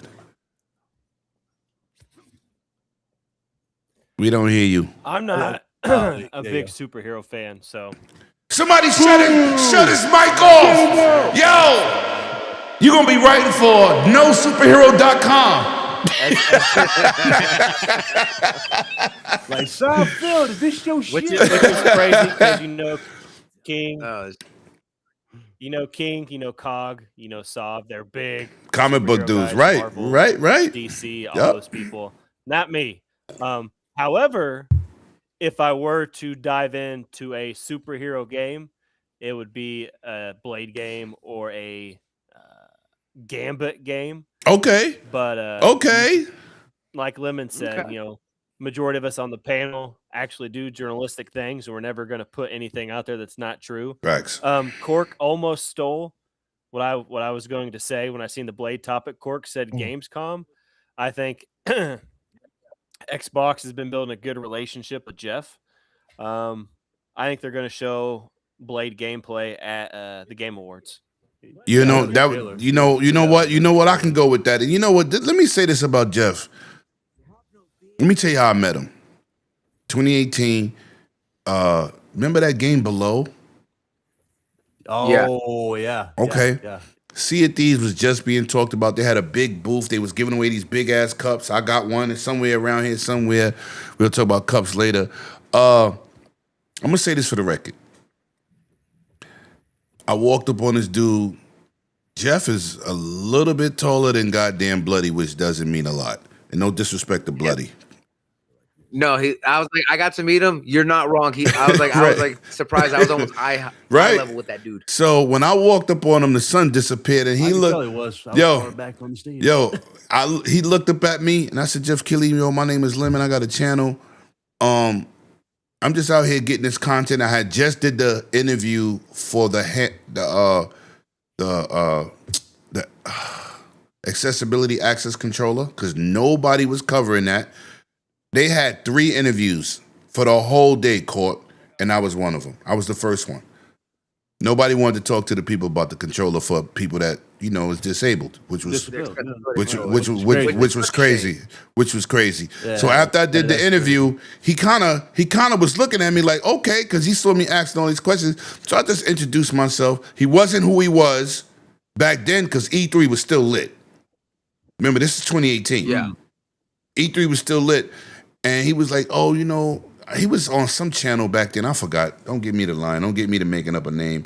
But, we walked around, and he stayed with me like an hour, just chilling. Didn't even know me.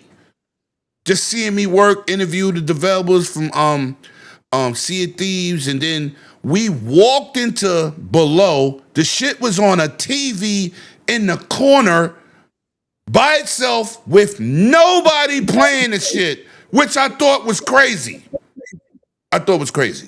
Because people was anticipating the game, even though it came out and didn't do absolutely nothing. But at the time, it was like replaced. Coming soon for mad years. So we end up playing it together, and we looked at each other and was like, this ain't it. But that's how I met him. But he cool dude. But C-Unit, was you done with Blade? Yes, you was done with Blade, right? Okay.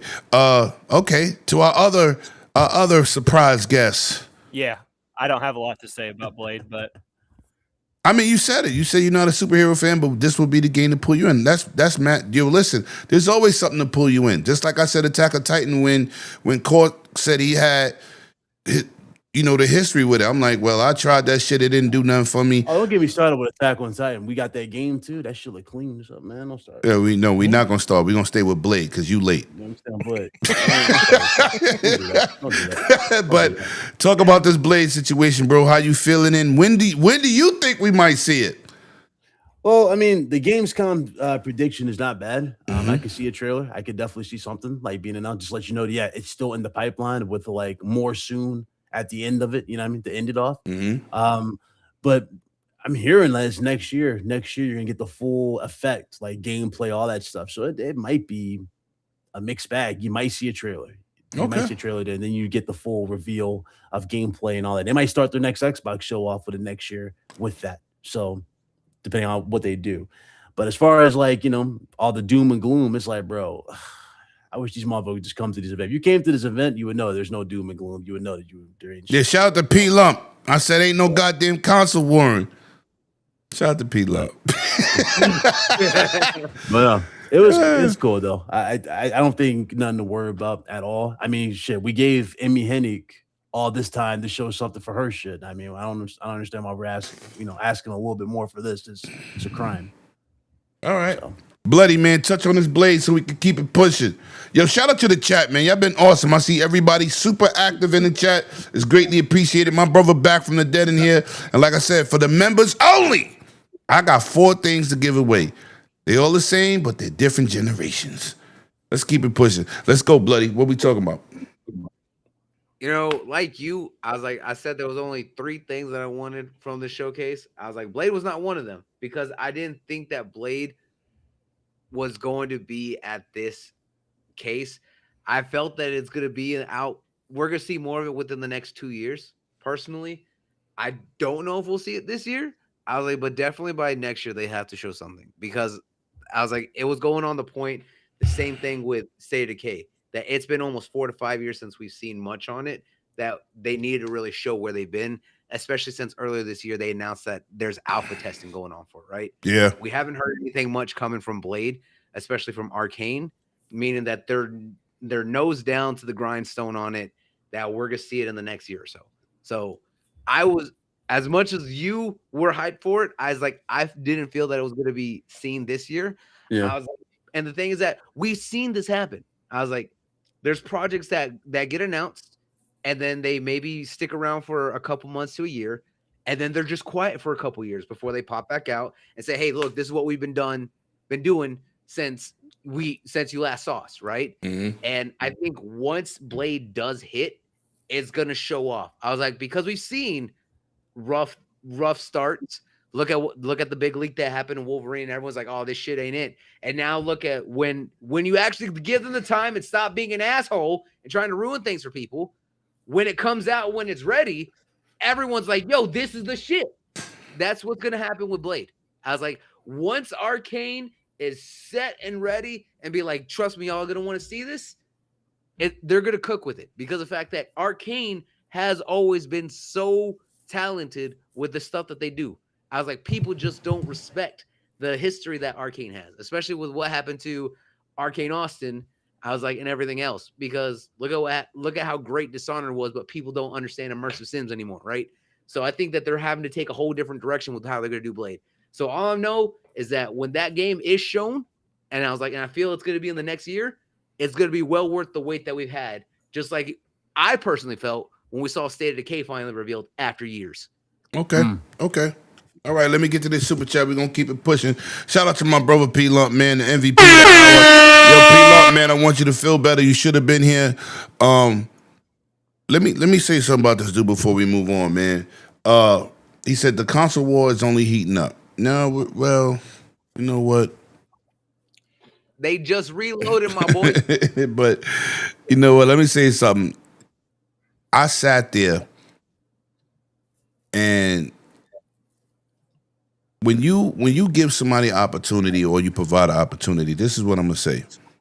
I sat there and I basically congratulated this dude for celebrating being at these events. I seen Chris get taken care of by the Iron Lords and see his appreciation for these events. But it's not really what you do for somebody, right? It's really seeing their experience and how they enjoying it. I watched P Lump roll his ass around the whole compound, talking to everybody and enjoying himself. And as much as he enjoyed himself, I enjoyed myself watching my brother the same way I did Chris, seeing him experience what we've been doing for a very long time. And this is what's amazing, man, to see somebody, it just was an amazing thing when I first met Chris, man. And to see him come out there to LA, this is very humbling. He went on Twitter and just gave a thank you video, and then he included me, which I didn't expect that. But to hear Chris say, like, yo, listen, this dude is good dude. This is my friend. and that friendship will only grow. But to see people like that enjoy themselves and have a good time and be accepted, because everybody was so happy to see P Lump, That's what it's all man. about. Yeah, that's Right. what it's all about. So it was amazing. So shout out to P Lump, shout out to Chris, man. Chris, you will always be my brother. I swear to God, man. You know, You're wrong for that. yeah, look, Chris. Two white people got to stick together. Shout out to Chris, man. But it's like, this is my guy, man.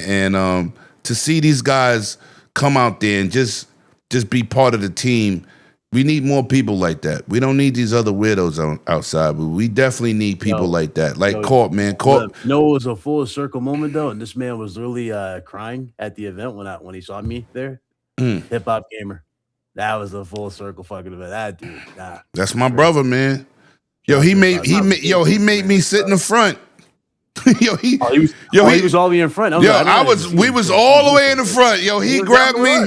He grabbed me, threw me. We was on the front line, holding it down. It was crazy. All I know is when Last Ronin was shown, I know everybody threw their shit, man. Bro, yeah, Paris, is too bad Xbox is dead. God damn it.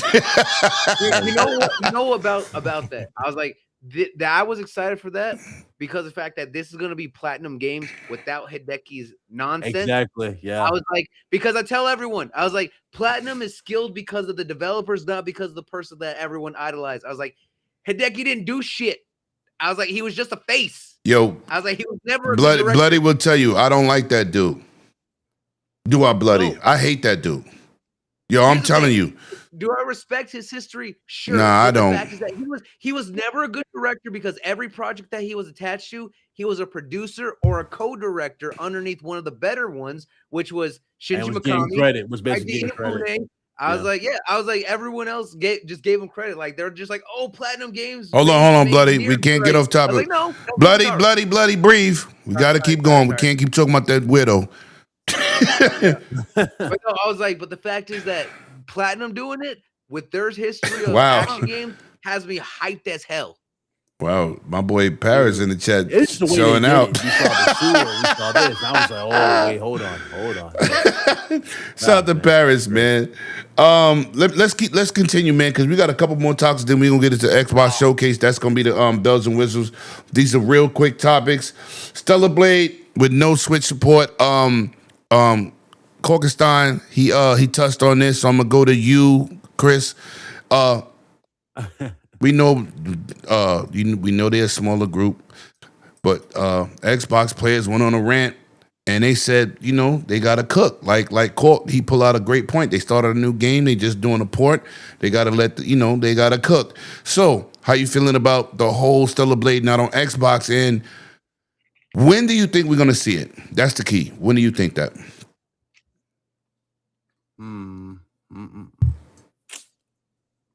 Chris, you muted. Oh, you're muted, bro. You gotta tap your mic, probably. Pause. Like let him cook. Let him cook. Okay. Small team, they need time to get it done, and like games take time. I'll be honest, I'll admit it. I've never played Stellar Blade. Oh, you're fine.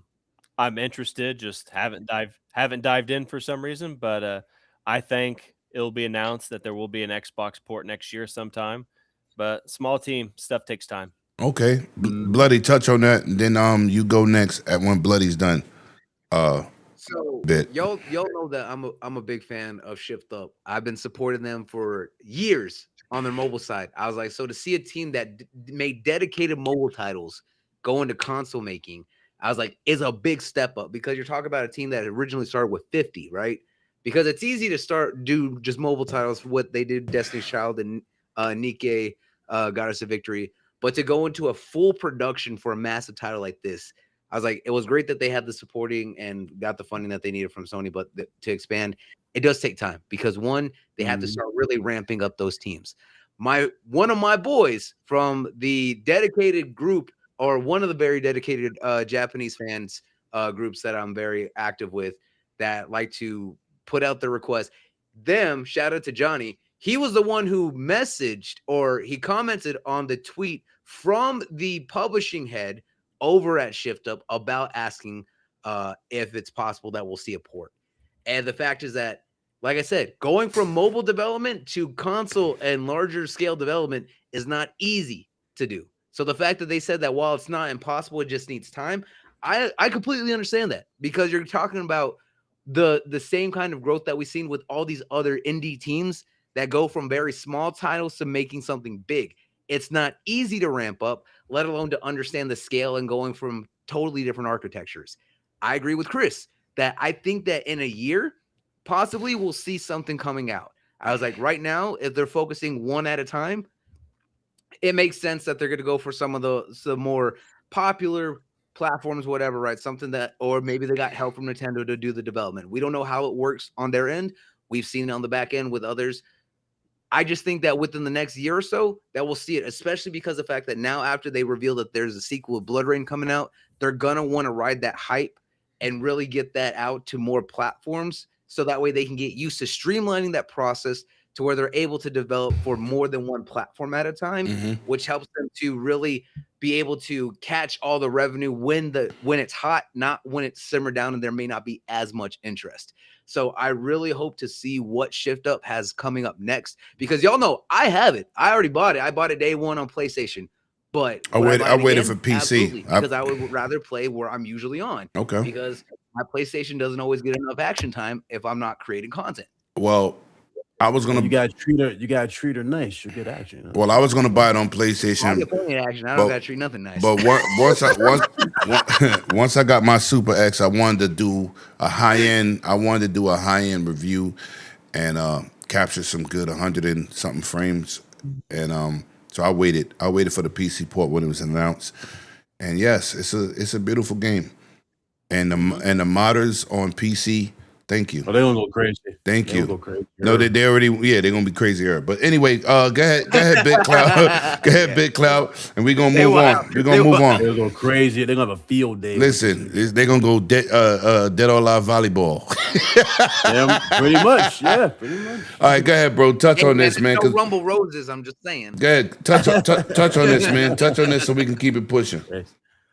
So, are you talking me? Shit. For me, I mean, like, again, I agree with y'all. Give it a year. They just now went full independent, so they gotta get all their shit together, their resources. I'm pretty sure a lot of these other games are already they already had contracts with anyway when they went independent and went all out for. So they just gotta work their way up. But give them a year, it'll be ported everywhere. But everywhere else. But yeah. All right. When we saw it, though, it looks amazing. It looks like a game that wasn't tethered anymore. When we saw the facts. All right, I'm gonna say this. We got really 5 topics left, but 3 of them into 2 is my notes. So we're gonna get to this real quick. Let's talk about Asha removing Gears from PlayStation, removing Halo from the state of play. Now I'm gonna say this. If you're gonna be a first party and third party publisher, right? And this is no discredit to anybody. Halo and Gears Foundation is Xbox players. Made them $1 billion franchise, including Forza. And listen, remember, Sony only had $1 billion franchise back in the days, and it was goddamn Gran Turismo. The rest of them was not. Okay, we're gonna just stay facts. So the foundation for these games that they're showcasing is Xbox eccentric. They're $1 billion franchises. And I don't believe because you put it on another platform, if these are, it's like homegrown, right? It's like homegrown when you're a farmer and you got cows that you raise, or you cooking, or you got corn or carrots that you grow. It's homegrown. You don't go to the supermarket and buy carrots and steak. You go out there, kill a cow, or you go out there and pluck some carrots, right? From your own homegrown food. Gears of War and Halo's homegrown. Now, I don't know if it's factual that they pulled it. It's still just rumors. I didn't see anything set in stone. I tried to do homework to get a definitive answer. But I'm going to say this. These corporate situations are not done overnight. There are planned They don't just say, only time we ever really seen something that's done last minute was, this is how you share games. Yeah. That was the only really That's true. time. But when people It only go, took them a second to make that, too. they decided today to pull it from PlayStation's State of Play. First of all, PlayStation State of Play was already recorded. They just can't eliminate it in the middle of the show. Like my man Core said, there's color grade and everything else. And most of you don't even know what that shit means, but I do, because I shoot in log. And people don't know what that is either. Let me shut my punk ass up, because that's too technical. But for those that do know, you know what it is, Core. I shoot in log on a lot of cameras that I got in color grade later. That's some work. That is some work. So I don't feel they pulled them last day, but I said this. These are homegrown IPs. If any platform you should debut a trailer on should be your own shit. If you got something a few days after. It should not be on a competing platform ever. It should be your brand, your name, your fans, your situation. Now, we're going to move on. So now, Cole, talk to me. How you feeling about this whole Xbox so-called pulling their games and putting it on their platforms? It's a smart move. I don't think it was last minute. Yo, Paris is like I in the said, chat killing we me. talked about this. It wasn't last minute. When you got it, like I Right. said, you're doing color. Once you're already in post production and the editing's done, that's locked. Like you're gonna have to pay PlayStation some buku bucks, like to get out of that and have them. They're not gonna mess with that. So this was probably something still out there. You know, that yeah, maybe a month ago, maybe like before they went into this, right. like things like that. It wasn't like, oh, a day or two before. Now PlayStation has to go back to the editing room. If you've ever done it, you just don't hit delete. No, you don't. On DaVinci or No. a Premiere Pro or whatever you whatever use. one you use. Right. You just don't hit delete. Nope. And then all of a sudden it's like, well, all right, my job's done. No, you got to resync the audio. You got to fix the levels. You got to fix the pacing now because there is a science to this. You got to do all of that. And yeah, so I don't think it was last minute like people are saying. It can't be. Yeah. And with that, I wouldn't have mind if Halo was at the PlayStation showcase. I would have. If it was like a teaser, like, oh, you want to see the rest? You're going to see it at the Xbox showcase. Tune in. Something like that, where, you know, they're going to give you, like I said, we've been talking about, it's like the Walter White, you know, of Breaking Bad. You're just going to give him a little bit of, instead of blue stuff, it's a little bit of the green stuff. And you're going to get them hooked. And now they want to see more. All right, you could go to the Xbox showcase and see it now. You know, that would have been fine with me, but it would have been really stupid. And there's no way somebody at Xbox thought it was a good idea. That's why I don't think a lot of this stuff is true. Yeah. It was never going to be at the Xbox showcase. It was only going to be at the State of Play. That I don't believe. You got to realize back in January, Aaron Greenberg, shout out to my brother. Aaron Greenberg said, we're already working on a showcase and running through practices. Yeah. That's January. We in June. So, yep. Listen. I don't believe the rumor that Me it was either. only going to be at PlayStation facts. and not Xbox showcase. Facts. That's some baby back bullshit. And Paris, I'm gonna be Petty Murphy. I told you Gears of War E-Day was gonna be exclusive. I told you that. I didn't speculate. I told you. I'm Petty Murphy. That makes sense. That makes sense. That's a console exclusive. It's It still gonna should be on be. Steam, so I you know, No. That's another thing. Hold on. PC is Windows. Yeah. Let's just get this out. If it goes to PC, which has the most players, it's 97% of the gamers on the planet on PC are Windows players. Windows. It is not exclusive because it's on Windows. They own two platforms, which since 360, they tried to do games for Windows and they couldn't get the shit to work because of the architecture was not x86 at the time. And it could not be just so easy. Sometimes I can't wait to see what I do and don't know limit. I'm just saying. But listen. Yeah. So I want people to stop saying, oh, but that game's on PC. Listen, they're supposed to be on PC. This is where they started their gaming journey. It did not start with Xbox. This whole Gen 4. Please stop saying like they're not supposed to support PC. Everybody who buys a PC and don't buy a Mac, you're a Windows gamer. If you play games on Windows, you're a Windows gamer, which equals Xbox. Now it equals Xbox. Stop. It is not a separate entity. Xbox Play Anywhere is because you have a Windows PC or Windows device. It's not a Steam device. It's not a Linux device. So Windows device. We have to stop saying, oh, but they're on PC, so it's not exclusive. It's still exclusive. All that is a coping mechanism. Y'all know that. That's just It's also, though, I think it wouldn't be so muddied if they didn't have Xbox PC app.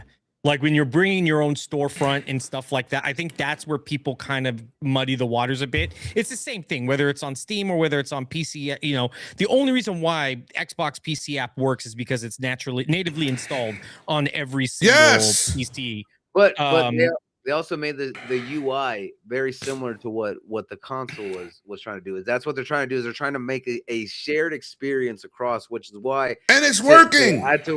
They're supposed to. But to add on to what BitCloud, this generation was about PC. I was like, building the PC was the last generation. This one is about making everything unified, seamless. That's why they've been pushing Xbox hybrid anywhere. Let me say something before we get too far off topic. Let me say something before. Like, you buy it once, it's the same version, no matter where you're playing. But listen, let me say something before we get too far off topic. Of the system. Hold on, bloody. Hold on. Let me say this before we get too far off topic. If you took that time out to buy Ally day one, Ally X day two, Xbox Ally X, the software is becoming so flawless, right? They just released the update for Windows 11 for anything to be Xbox mode. Anything, which is making it seamless. Is it perfect? No. But stop saying, oh, Windows is bloated. Windows does way more for PC than Linux does. Linux is the bare bone core of code. Bare bone. Just look at the simple things you got to do in Windows and compare it to the same process in Linux. Linux ain't user-friendly. It's not. Windows is for dummies because everybody can use it. And at times, it's still too damn difficult to use. They're doing a great job because Windows controls companies, grocery stores, fucking cash registers. My whole job, everything in my job is Windows. Like, it is a vast software. It is not just for gaming. What they have to do and what they're building on is making it simplistic and easy for gamers to understand how to get into their game without dealing with the bloat. And it's not really bloat. It's just shit that Windows do that Linux don't. Yeah. It's just the facts. People go, oh, but Windows is not good for gaming. You've been gaming on Windows since day one. Only reason there's a Linux version of Steam because Steam decided to make a Steam Deck. Facts. Because Steam technically is a Windows app. That's their biggest platform. It ain't Steam Deck. So anyway, man, we got to keep it pushing. Thank you, Cole, man. We're going to keep it going. Even Paris said, Showcase is shot weeks in advance, so Gears was not a last-minute decision. And this is what I was saying, man. Stop. You listen. I don't care if it's Tom Henderson. I don't care if it's Jez. I don't care. Because they report today, that don't mean it happened yesterday. I don't care who said it. I told people they don't make a split decision just like that on a huge showcase like that. No, it's a production factor. When I edit a video and it take me 20 minutes, 30 minutes to an hour to edit a video, and I make one mistake, I go, fuck. I gotta go all the way back and start from here.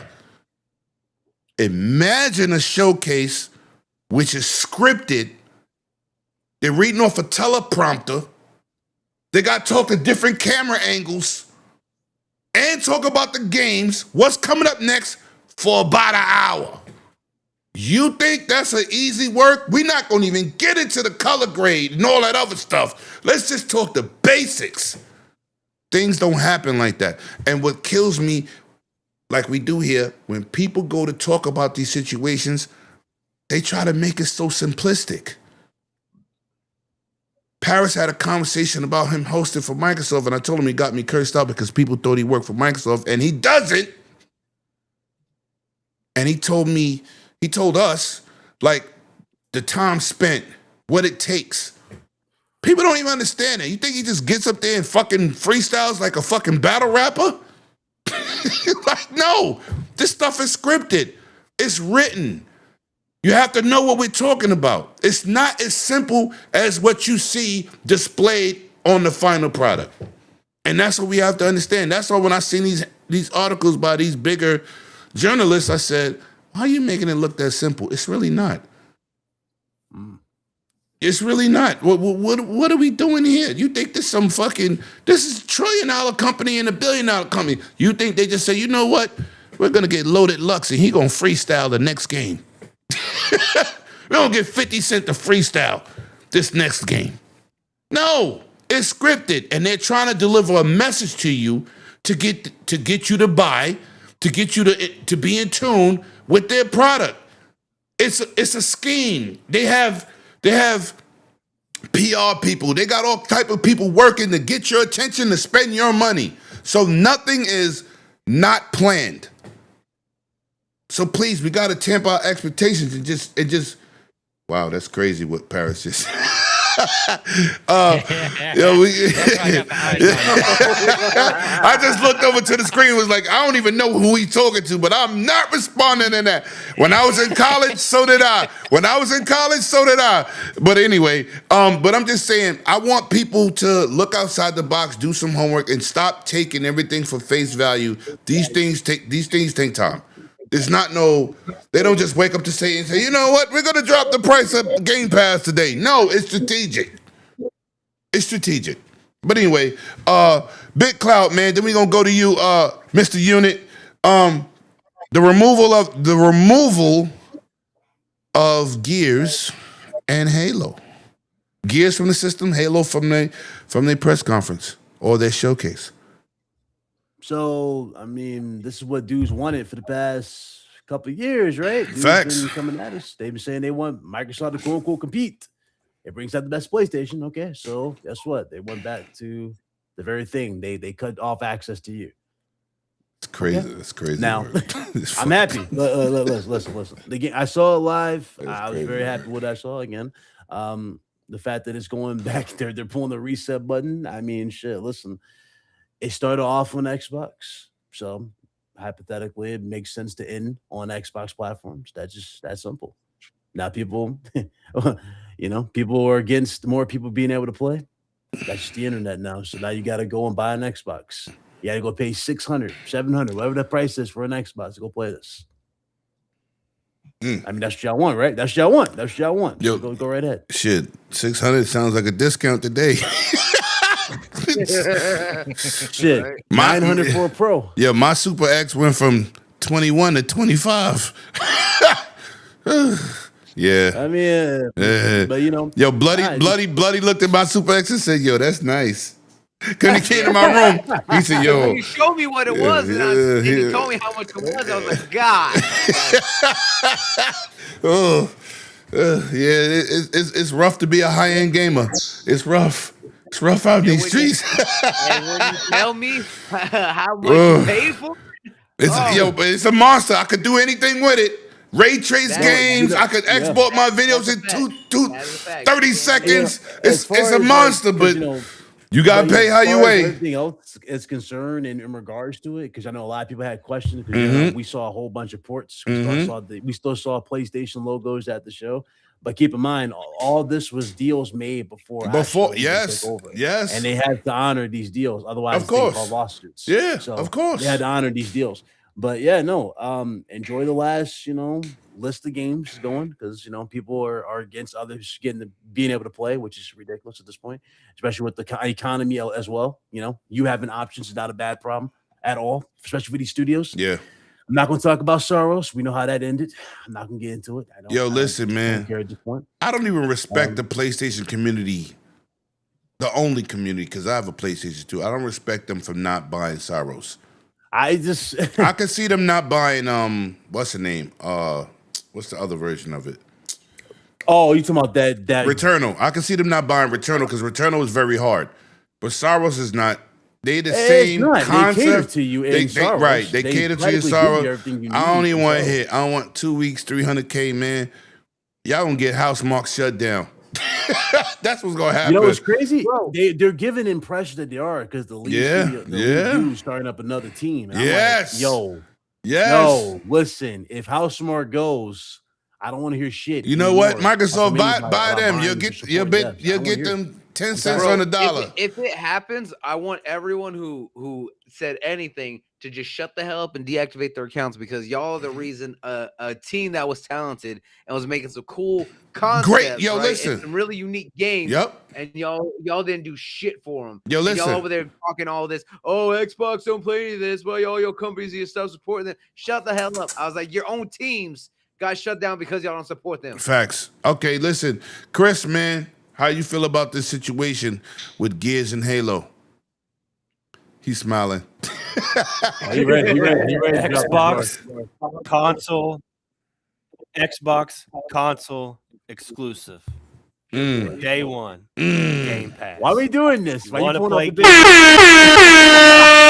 Got it. Yo, You gotta get that Xbox. Chris was waiting for that. Chris It's was all waiting to about say building, all about building that brand. I was waiting. It's all You about was ready building for that that. brand. You was ready for that. That's Everybody all that's you heard. content Yo, he was creator. sitting in the corner like Gargamel. that. This whole gin, you heard him offer too much. Hey, buy a PS5 Pro. Well, here you go. Buy an Xbox. I mean, I'm just like, I tried to fucking help you. Y'all fucked yourself. Yo, shout out to Cognito. He said Lemon's gonna get a pro. I said no, I ain't get no fucking Pro. I don't need a pro. He was like, What? No, they 100-day said we challenge. don't. No, they say you won't get a Pro. We're like, we ain't getting that shit. Like, no, y'all need a Pro. No fucking. yeah, I'm not doing it. No fucking Pro. You're not taking my money. 100-day plan. It's all about building that brand, getting you to get that box. Oh, building that he brand. flashed the shirt. Oh, And, Xbox. Don't make me go get my jersey. Don't make me go Xbox get is trying to my return to Iron the Lord over there. jersey. My shirt over there. No, I got an Iron Lord jersey. That's exclusive. As for Hockey jersey. as for Halo, as someone who just started editing videos this year, I'll tell you like this. I made a video. It's 5 minutes and 48 seconds. It took me a week and a half to edit this video. And so anybody that edits these things, I just know how difficult stuff like this can be. Obviously, I don't claim to be a pro. I'm not as technically inclined as Lemon and other people are. But editing's not easy. No. Stuff like this takes No. time. Yes. There's no way There you go, Chris. Stand no up. way Halo was last minute. That's what I'm talking about. Facts. The Iron Lord mug. Let's go. No Yeah, way. that's Halo logic. I got a was couple of last those minute. too. I got a couple of those too. That's logic. Aaron was talking about this stuff. Aaron was talking about this stuff in January, recording, practicing, all that stuff for the show. Yep. I don't cuss a lot, but you guys are full of shit. Get him, Chris. Get him. All right, we gonna move to the next topic, man. Yeah, we go. This is one more topic than the other ones are combined. I was on the show last night. I was on Wise Old Gamer Show, man. Not too many people that watch. I should watch. Come be entertained. But a lot of times we get into the technical talk and the financial aspects. And what kills me But some of these gamers, they wanna pretend that Microsoft is the reason that these prices are up. AI is the reason these prices are up. These RAM manufacturers are the reason these prices is up. These cryptocurrency, bro. Authentically Yeah, cryptocurrency. cryptocurrency too. But this was the problem. I said this last night. I had an interview with SanDisk over there at PAX, and they're not known for CPU, hard drives, and RAM. They're not known for that. They're known for cameras and cell phones, memory cards. They're great at that. Best company, I think, right? Samsung is even underneath them when it comes to making micro SD cards. I use ProGrade. That's it's a lot bit more expensive, but they are number one. But SanDisk is the name that everybody knows. So I did an interview with them at PAX. They had some great PCs with videos on the GPUs and CPUs, which I thought that was crazy with little monitors. I said, nobody really looks at their PC all day to even. That's some real cap shit. Like, you want to show your PC looks nice, but I said that's cool. So I asked him a straight question. Yes, USB drives too, music. I said, but let me ask you a question. You the newcomer on the block. Are you going to come in at a reasonable price, or are you trying to price gouge for $800 for 512 of memory? Well, we're going to come out at the market value. I said, let me. I'm talking to one of the lead designers and developers of their new SSDs. I said, let me give you a rude awakening. Nobody's going to choose SanDisk for hard drives over Western Digital. Blue, black, or green. You're going to face an uphill battle. You got to come in here humble and undercut the price if you want to make a dent to the situation. So let me fast forward. So when I talked about this last night and why I made it a topic, Helix is supposed to be this hybrid console, playing PC games and console games, which I'm all for, because that means I ain't got to build a PC for gaming. I can get it all in one and don't have to worry about upgrades. Yep, same port too. But this is the problem. With these components being at a high level, we saw Arsha's report, they might be 5 times higher, which basically they have to be charged at a certain rate to make these individual items, but they're going to pass that cost on to us. I don't see no subsidizing situation that could fix this. Bringing out a new console next year is suicide for anybody. But you know what? The thing is, if they wait longer, it's going to cost them even more too. That's the thing. You see, that's the problem. But the problem last night was not that bit. They try to make it a Microsoft problem. But if PlayStation 6 come out, Switch come out, we seen the Switch 1 go up in price. Any idiot saying or acting like PS6 is going to be in the same market, like in the same price gouge as like the PS5 Pro right now at fucking 900 is retarded. It's going to be in the $1,000 price tag. Yo, and this is what I try to explain. And I said, this is not a Microsoft problem. You know, I hate everybody. It's the industry. Fucking cell phones, computers, anything that you buy that got RAM is the problem. Yep. They try to make it a Microsoft problem. I said, no, you want to make it a Microsoft problem because you know the Helix is supposed to be designed to be more than the PlayStation. So let's get to the chat. I mean, let's get to Mr. Court once again. Shout out to you for coming up, my brother. This is your first time here. I hope you're having a good time. This is what we do here. We just keep it pushing. But Court, how do you feel? What do you feel the price entry point for the Helix should be? Because this is what I said. I said, even though I didn't buy it, the ROG Xbox Ally X. I didn't buy it because I thought the Z2 Extreme is not worth me spending $1,000 upgrade over my Ally X, right? I said it's gonna be like 2 or 3 frames. So I bought some shit that's really destroying it. I bought an AMD 395 AI Plus Super X, but it was $2,500. But that's a significant difference. But I'm not gonna buy 3 or 4 frames. But I said people thought that $1,000 for that hardware wouldn't sell, and it sold out. Not that it sold to the magnitude of a Switch, any of these consoles, but people did buy it for $1,000+, which shocked me. Period, because I'm a high-end gamer. If Helix come out at $1,500, I'm gonna have a Helix. But see, we the minorities. So how do you feel? What do you feel would be a reasonable price? And how do you feeling about this industry and what Asha said about these 5 times higher prices that we're being faced with? You're muted, bro. You're muted. Yeah. Sorry. A lot of it's going to depend on what it's going to do and the value it's going to bring to consumers. So if this really is a hybrid machine and I'm going to get an all-in-one PC and Xbox, all in one kit and caboodle, I'd say probably 1,200, 1,300, probably. Shit! Probably. Oh shit! Oh shit!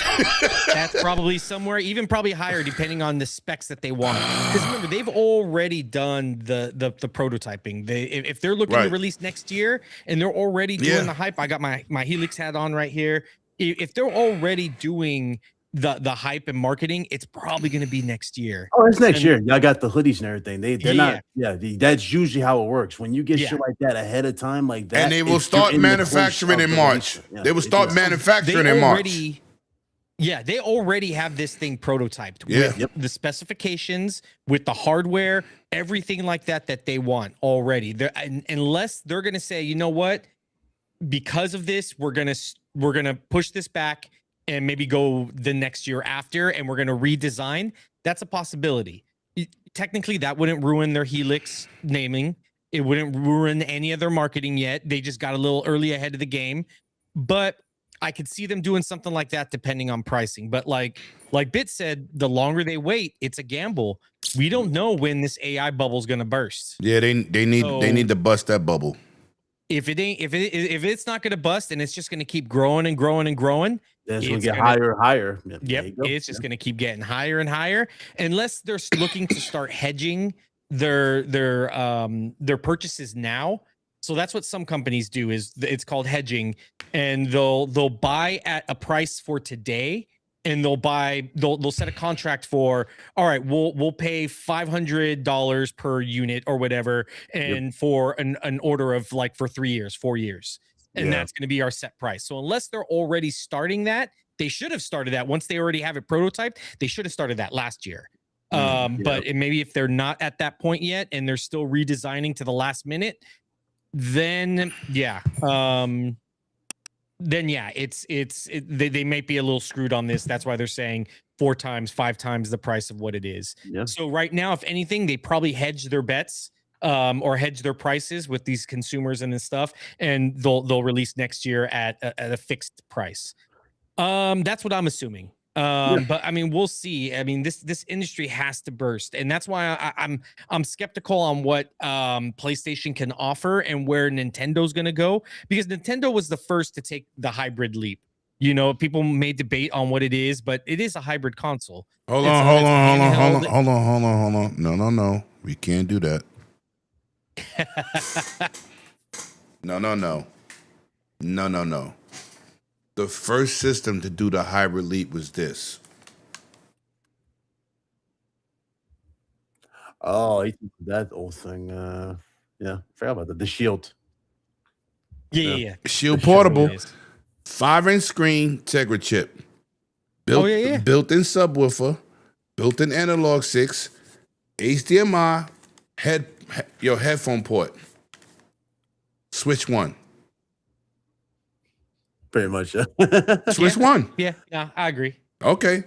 First system to do online streaming with Shadow Play was this. Yeah. This is what I beta tested on first. Listen, not discrediting you, but I'm saying. No, I agree. Okay. But I mean, that's also why the Switch 2 is doing so well, is because and the Switch system in general is because they went to a hybrid instantly, and that's what Xbox is trying to do. But you know what? Though, Nintendo has just an audience. They have an audience that just but hold on, buy their products. I'm gonna say this. You know why the hybrid fits them the most? Because they had the biggest handheld install base ever. Yeah. True. So if they have a system, DS, right? Boy, if you could plug in your system and then take it on the go, that's a win-win for them portable dudes. They ain't got to make two systems; they just make one. Yeah, that's why it's so successful. And just like Bit said, it's generational wealth Yes. that they have. Yes. They have, Yeah. you know, Yes. kids like the people that we grew up with, they're having kids. And some of them that were older, they're having kids addicted. now. They're addicted to it. You know, Yeah, and they're having kids. And guess what? It's still infused into their DNA at this point. Yeah, I grew up playing Mario. You're gonna grow up playing Mario, and now their kids are gonna grow up playing Mario. Right. I still play Mario. Yeah, it's all generational. Yeah, they have the perfect formula. And we teach our kids. I told you before, you know, when the show started, how my daughter loves the Switch. She wants an Xbox now though, but not to play Fortnite. You can kiss my ass.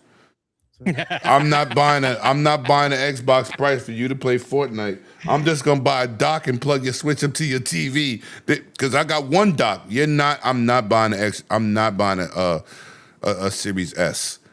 Yeah, I'm not. For her to play you don't Fortnite. Have to buy an Xbox. You got one coming for free. You can give her. No. That will never be played. I'm gonna say I don't think y'all opening that box. Yo, look, hold on. Hold on. Let me just show you this. Let me just show you this. This is crazy. No. Yeah, that's gonna go along with my collector's edition. Yeah, you actually gonna open that? You gonna keep it in box? No. This is open because no, I'm talking about that Xbox. No, you're keeping it in the box. Well, I'm gonna unbox it, but it's going back in it.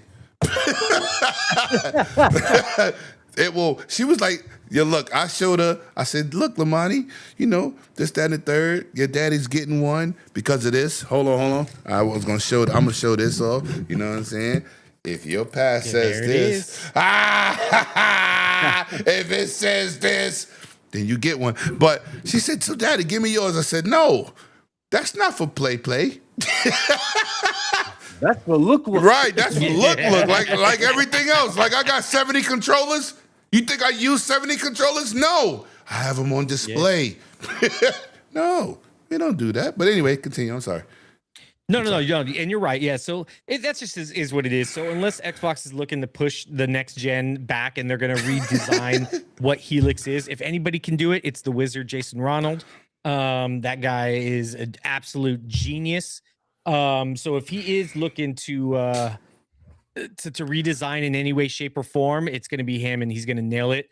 But I mean, we'll see. We're going to see what's happening. It's all speculative right now, but it's crazy, and I do agree that that's a roll of the dice. Yeah. Either Xbox is going to start hedging their purchases now for 3 to 5 years, so they don't run into this issue like they did with the Xbox Series X. Or they're going to redesign it to make it cheaper to come in at $1,000. You know, or a price point. Okay. Let me say this to my boy Paris. He says, "Give me your badge, Lemon." First of all, Paris, I'ma do you like you do everybody on Twitter. Because I earned this spot to get something for free, don't be mad at me. I've been here since this amount of years, and can I get something for free? Yo, I'm gonna tell you what's crazy. Shout out to Paris. I'm gonna tell you what's crazy. I'm sitting next to hip hop. We grabbing each other. Yo, you saw the box. Ah! We screaming. But after it came off the screen, just before Asha came out, I'm going to say some real shit. I said, yo, hip hop. Yo, Mr. Gerard Williams. He said, what up? I said, I don't ask for shit. I'm calling Aaron on a favor. Because I missed the Halo system, and I better get this shit. So I'm gonna need a special link for me. Yo, he fucking sat there and laughed his ass. I said, nah, I need that. I said, I need that There's no way that I'm gonna miss a pre-order because of these goddamn scalpers. I'ma call in a favor. I need a guarantee. Yo, I was gonna be like, yo, Aaron, I knew you since 2017. Before I knew a lot of these YouTubers, I'm gonna need a link for me. Yeah, I don't want it for free. I'll pay for it, but I better get my hands on that system. So when they announced it for free for all of us, I almost cried because I was so upset that I didn't get Halo system. I was disgusted. I got my Halo Elite Series controller, which will never be played. I was not happy. Yo, bro, I love Halo. I was gonna say, Lemon. It was funny too because when she announced it, she's like, "If you have fan on your badge, Yes. everyone's gonna get a console." And you saw everyone go, Right. They look first. Yo, listen, It's because started you know what's crazy. I could have went as media. Or Guy said, "Let me fill off a media so we could take a spot off." I said, "Why would I not go as a fan? I'm on vacation." He was like, "You'll fill off a media because you're gonna get it." I said, "All right." Right. Thank God, because yo, listen, Cole. I know Aaron a long time. I was gonna, homeboy. I need that. I don't care if baby kids don't get it. I don't care if Jerry kids don't get it. I better get this box because I was in my feelings. I said, I'm going to get this box. I'm going to rob somebody if I don't get this box. I'm going to get this box. But when they announced it for free, man, I said, that's why the showcase is 11 out of 10 because I'm selfish. A little bit sometimes. I give out a lot of shit, but I was being so. I said, no, I better get this box. But anyway, man, we're going to keep going. He literally said, "Forget everybody else." He's like, "I'm gonna kick the baby and the thing to get it." Motherfucker, I love you. I'd have kicked the shit out you too. Get out my way. I'd have kicked the shit out your ass. If they put a system on the stage and told everybody first come first serve, I'd have beat about 30 motherfuckers' asses to get the console. I'm telling you, it was bad. It was bad because I was said it's gonna be the turbo. Yo, I was like, he would have picked me up and just started swinging me around, knocking. Everyone out the way. Listen. Yo, listen. I know Paris got one of these goddamn 25th anniversary shirts, but I'll take a Helix shirt because my brother Cork, he unboxed a Helix shirt. I said, why the fuck we can't even buy it? I wanted to buy it. Let me buy it, motherfucker. Like, I don't, listen, when you support something, you support it. At least give me the option to purchase. God damn. I was Right? jealous too that everyone had these Project Helix jackets. I'm just like, oh. Well, I got my jacket, goddamn it. You know what I'm saying? I'm just saying. But anyway, yeah, shout out to the petty. Yo, he said I got both. God damn you, Paris. Damn you. I'm taking these. I was like, I don't even got a couple hearts. I was like, I'm already at knee level as it is. Yo, you know what? You know what, Paris? You earned it. Half my team earned it. Yo, listen. But you know what? I'm in the. Yes, it's perks. Yo, listen. I got next, motherfucker. I'm saying, like, I got next. Fuck that. I'm gonna start being. Yo, I've been giving out a lot of shit for years. I'm gonna start saying me too. Yo, listen. I'm gonna tell you something. I told Cognito. I had an opportunity to go to FanFest 2 times before this one. And I gave it to unfortunate people who's never been nowhere or been outside with this game in life. I see, yo, take my ticket, you good, right? And it was a medium situation. Take it, I got you. And then they canceled it. And then they fucking canceled FanFest. Yo, I was like, yo, Cognito, this is what I get for being nice. Cognito was like, limit. I said, what the fuck? I said, I thought God was on my side. This is some bullshit. So when Hoggy called me and we had the situation last year, it was cool. And then when Ben got us, the situation this year, then they start saying, oh, but, we trying to get other people. I said, I don't care about nobody but Lemon. It was like, yo, I said, I hooked other people up and then they canceled it. So I'm taking my opportunity to go there because I ain't been there. Fuck that. Fuck that. I'm going. If it had been one person in attendance, I would have been in the building. It is what it is. But I had a good time. Excellent. You Can know. we just talk about how monumental it was though? Yeah, Like we all it went to was. arguably one of the best Yeah. Xbox shows in a Yeah. long time and the Yeah. best summer games festival of all time. And ironically, it was also the first time we all Yo, met. yo, listen. The- Yo, imagine Big the Cloud. entire family Big being Cloud. together for It all was this. crazy. We all Yo, were listen. there. Yo, and Big it Cloud. was this monumental. God gave me a gift. He gave me the best year, a 25th anniversary year. You couldn't beat that. No. The other ones was cool to be at, don't get it twisted, but this But is a this one had, like, an monument. extra spice to This it, you know is what a I mean? There was a lot of monumental, extra- right. So, Emotion was so it happening. paid when off. they showed our old era with the tube TV Yes, and all yes, that, yes, all right, yes. Listen, man, it was a monumental year, and I said, "Yo, God works in crazy ways." No, low key. Yeah. When I saw the console, the translucent, like Yo. the way the console looked, it was green.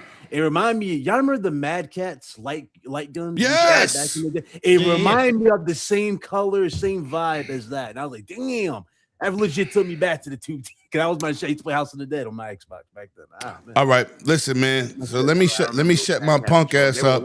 Yo, Chris, man, They were the Chris, shit. They were the cool. Had the little buttons like you a little badass. how you?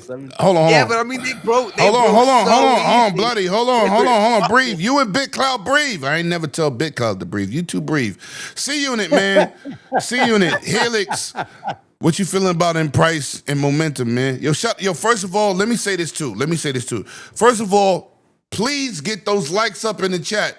People been in here all night. We got to do better with these likes, man. Maybe it didn't refresh on my end, but I need some likes. I need them likes. You want to help the channel? You want to help us grow? Algorithm is king, man. Get these likes up. Let's get it cracking. C-Unit, man, talk to me. Oh, yeah, I see. Oh, yeah, it is up. My bad. I got to refresh my page. C-Unit, talk about that Helix, man, and the price point and entry point. How do you think this is going to go, man, for the future? I'm not a technical expert by any means. But you're a purchaser. If I You're a purchaser. We talking about price. build a PC, Oh, you rather build I'd a have someone PC? else do it for me. But if I had to guess, I would say it's probably going to be match the Rock. I don't see anything going down in price anytime soon. Everything posted everywhere. We just see steady price increases on everything, every component, PC parts, consoles continue to go up in price. So I don't see anything alleviating that problem. However, when people make consoles, they sometimes eat the deficit of pricing in some form or fashion. So I think they're going to try to hold it at around $1,000. But with Paris in the chat, maybe Paris can give us the skinny on what he knows in regard to Project Helix. Maybe Paris knows the price for us, but I say it's going to float around $1,000. That's just my guess, but I'm not positive. I'd be helped to that price, but if I was Xbox, I would try to keep it at 1,000. Yeah, I feel that. I think it's gonna be harder though to do that. I don't know. Things getting worse. We shall see. Where the hell did Lim go? This man what? Hopefully, I don't have I ain't throwing money around like a lot of other people are. So I think 1,500 is probably my cutoff for any form of big expensive console. So hopefully we're not there yet. I mean, we need to have full freedom for $1,500. You know what I mean? Like internet browser, all that shit. They need to do all out if that was the case for the fifth. Yeah, I was like, it's got to be a full built-in, like everything's accessible. Yeah, but also if they end up all that redesigning shit. it like Cork mentioned, maybe they don't have that. Maybe they don't even have that extra PC storefront if they redesign it like Cork mentioned. Maybe No, I just think it's holds more around going to 1,000. be the I don't Steam know. integration side. Like, they just partner with them and have that shit in. But then again, we have the Steam machine anyway. So it's like, I don't know either. Yeah, it's a good point. All right, Bloody, touch on this before we move on. But give us that skinny, Paris. We know you know something. Here's my thoughts on it. I was like, the Helix. Make it I was quick, like, bro. everything that we know that's going on in just the tech industry and where everything is. It sucks that prices are going up to the extent that they have, and we've mentioned here our gripes with the companies that are at fault. Right. AI, these cryptocurrency companies and stuff like that. Killing and I know us. I worked Killing for us. some of them because I had to build some of those sites, and I hate that. Yes, I had you to do did. it, but the money was good. It's unfortunate. Yes, you did. I remember that. I was like, and then they let you go. And then they let you go. Yeah. That and they was- let us yeah, go. that- They that- laid off pretty much Yo. the entire listen. the entire crew that was building that shit. Yo, listen, I was remember like, when he got that job, and I was like, yo, that's a wild job, bro. And he did all that work. I remember him up nights, we talking, because we on different time zones, so a lot of times he calls later for me or whatever it is. And then it was like, he called me and said, yo, Lemon, they let me go. I said that after fucking everybody else, they turn around and fuck you? Wow. Yeah, I was the last of the groups that got let go because we were the ones that were just like, all right, y'all gonna basically be here till the wheels fall off, and they let us go like 2 weeks before all the management was said, all right, all y'all get the fuck out now. Right. It yeah. was one of those things. Very like, bad. but construction is wild business because we don't ever know what we're building until we start building it. We're just like, oh, it's one of them, right? And Go ahead, bro. This is what happens when you rely on a supply chain that's either focused on from a foreign country. I was like, and then you have a government that starts doing all these wild things with how they're handling those imports and exports and everything else. Tariffs. And two, I was like, all these tariffs, yeah. I was like, and then two, when you have a company that has been in that industry for decades and decides to say, hey, you know what? We're not going to sell for y'all anymore. We're going to specifically do it for all these other companies. Yep. And then guess what? Now, not only have you already reduced the supply chain, you've reduced it even further because now you minimize the amount of competition in the space. So when you start minimizing that, like we've talked before, when there's less supply and significantly more demand, guess what? That price is going to shoot up even more so. So it's to the point where all of us are feeling it, not just casual. Yeah. I was like, us as hardcore. I was like, and I agree with where C-Unit and even you have mentioned, Lemon. I was like, we know that these next-gen consoles are really going to be pushed in with what they want to do for Helix. It is going to be a one hell of a beast of a system, right? Since it's going to be a hybrid. But I agree that there has to be a lot that it can do if they're going to push it on the higher end. I don't know if I would say 1,500 is my cutoff, but that's getting really close to it. No. No. It needs to be closer. Yo, Bloody, hold on. Closer to about 1,200 for me. Bloody, I'm gonna say this. I already know that 15 for a console is crazy. Yeah, I agree. That's crazy, bro. With no upgradability, 15 and is that's where it needs to come down to. Is like if they're gonna have it, I was like, there has to be. Y'all already know that I've mentioned this before. But hold on, Bloody. Let me ask you. Hold on. Here's the thing. I love my Series X, right? I was like, but I hate the fact that there's only one expansion slot.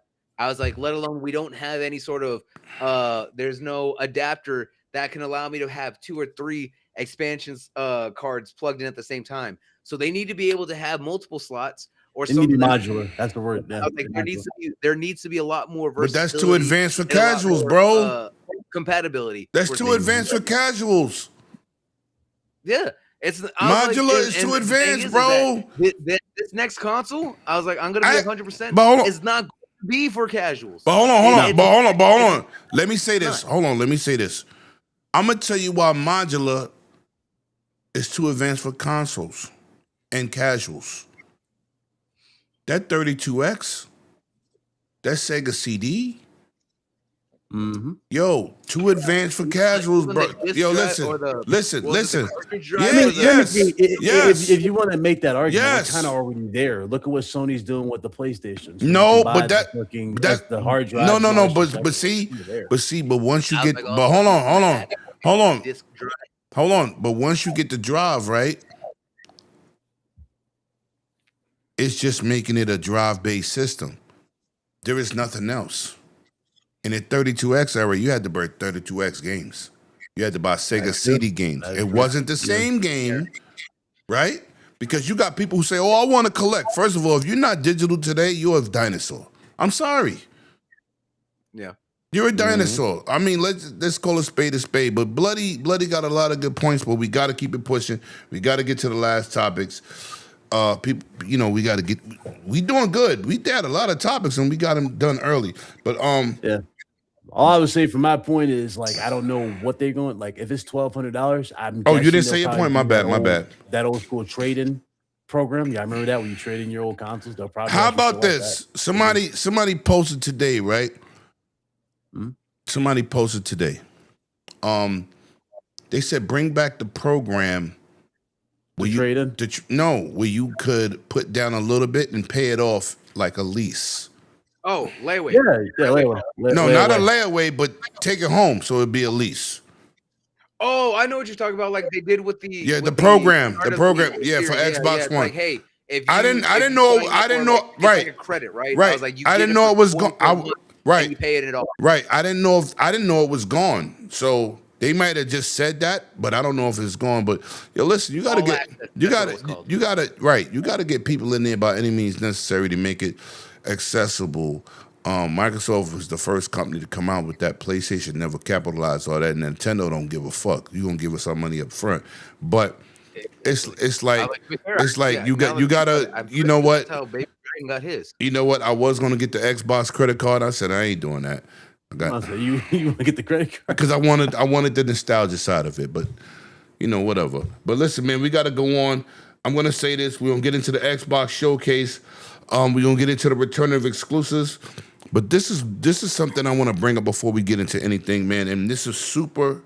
Hold on, where is it at? This was super key, man. This is a rumor. This is a rumor that hit the market crazy. To see Persona 6 announced on an Xbox stage, Xbox Play Anywhere, and Game Pass. Let's get that hype train popping.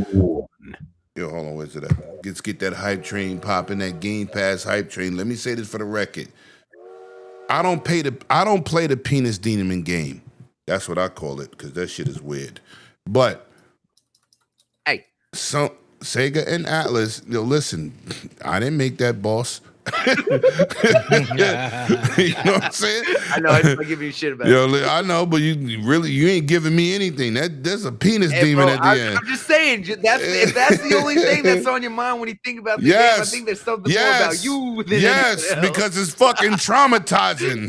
You know what I'm saying? See a big dick on your screen, you got to fight to beat the last guy. Anyway, and he's in every game. It's traumatizing. But this was crazy, right? No, all jokes aside, man. I like to have fun here. We like to have fun. I'm gonna say this for the record: Persona 6, Xbox Series X, Xbox PC, Xbox Cloud, Steam, and PlayStation 5 in small print. But you got Xbox Play Anywhere and Game Pass. This is the gift that keeps giving. Somebody told me, yo, Lemon, I'm telling you, like I said about Gears E-Day being exclusive, I 10 toes, 10 fingers down. This is going to happen. I don't care what none of y'all saying. They said I was crazy. Oh, how would you know that? I said, because I'm not going to say how I know that. Anyway, I was 10 toes down on my situation. And when I saw this, I said, Sega, Atlas, possibility, don't really know. But to see this come to fruition, this is one of the biggest deals. They showed the other Persona remake, right? On stage. Yep. And I said, oh shit, we on to something. And then they drop Persona, Game Pass, Xbox Play Anywhere. Not that I'm a fan. Not a fan of the game. Don't play the series. Got into it. Found out what happened at the end. I said, I'll pass. But to see this on the stage of Xbox was a win-win situation. It shows Japanese support. I wanted to see Grand Theft Auto, like my man King David said. I was like, this motherfucker talking a lot of shit. This shit might happen. Nobody showed it on their stage. But so I'm gonna go to you, Bloody, first. The Japanese connoisseur. How did you feel about the remake of Persona? What 4 was? Was it 4 or 5? 4. Yes. Okay.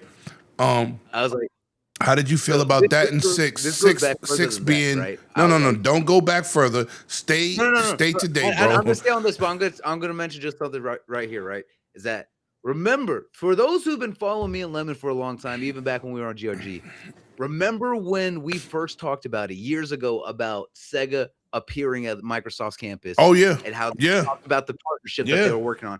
I said almost 8 years ago now that we have yet to see what's coming. I was like, but it's gonna be great because I was one of the people that was begging for the Yakuza series on the platform. And look at how that has blown up. Yeah. We're getting Stranger Than Heaven. Yo, Day one. with Tupac. I was like, with Tupac, and Snoop, and his son Cordell. I was like, Yo, we got see the you in whole it. I'm a thing, big right? Sega We got dude, the whole too. series, I'm a big everything. Sega right? dude. I was like, and I've been hyping that up because that's my shit. I was like, I'm a diehard for that series, right?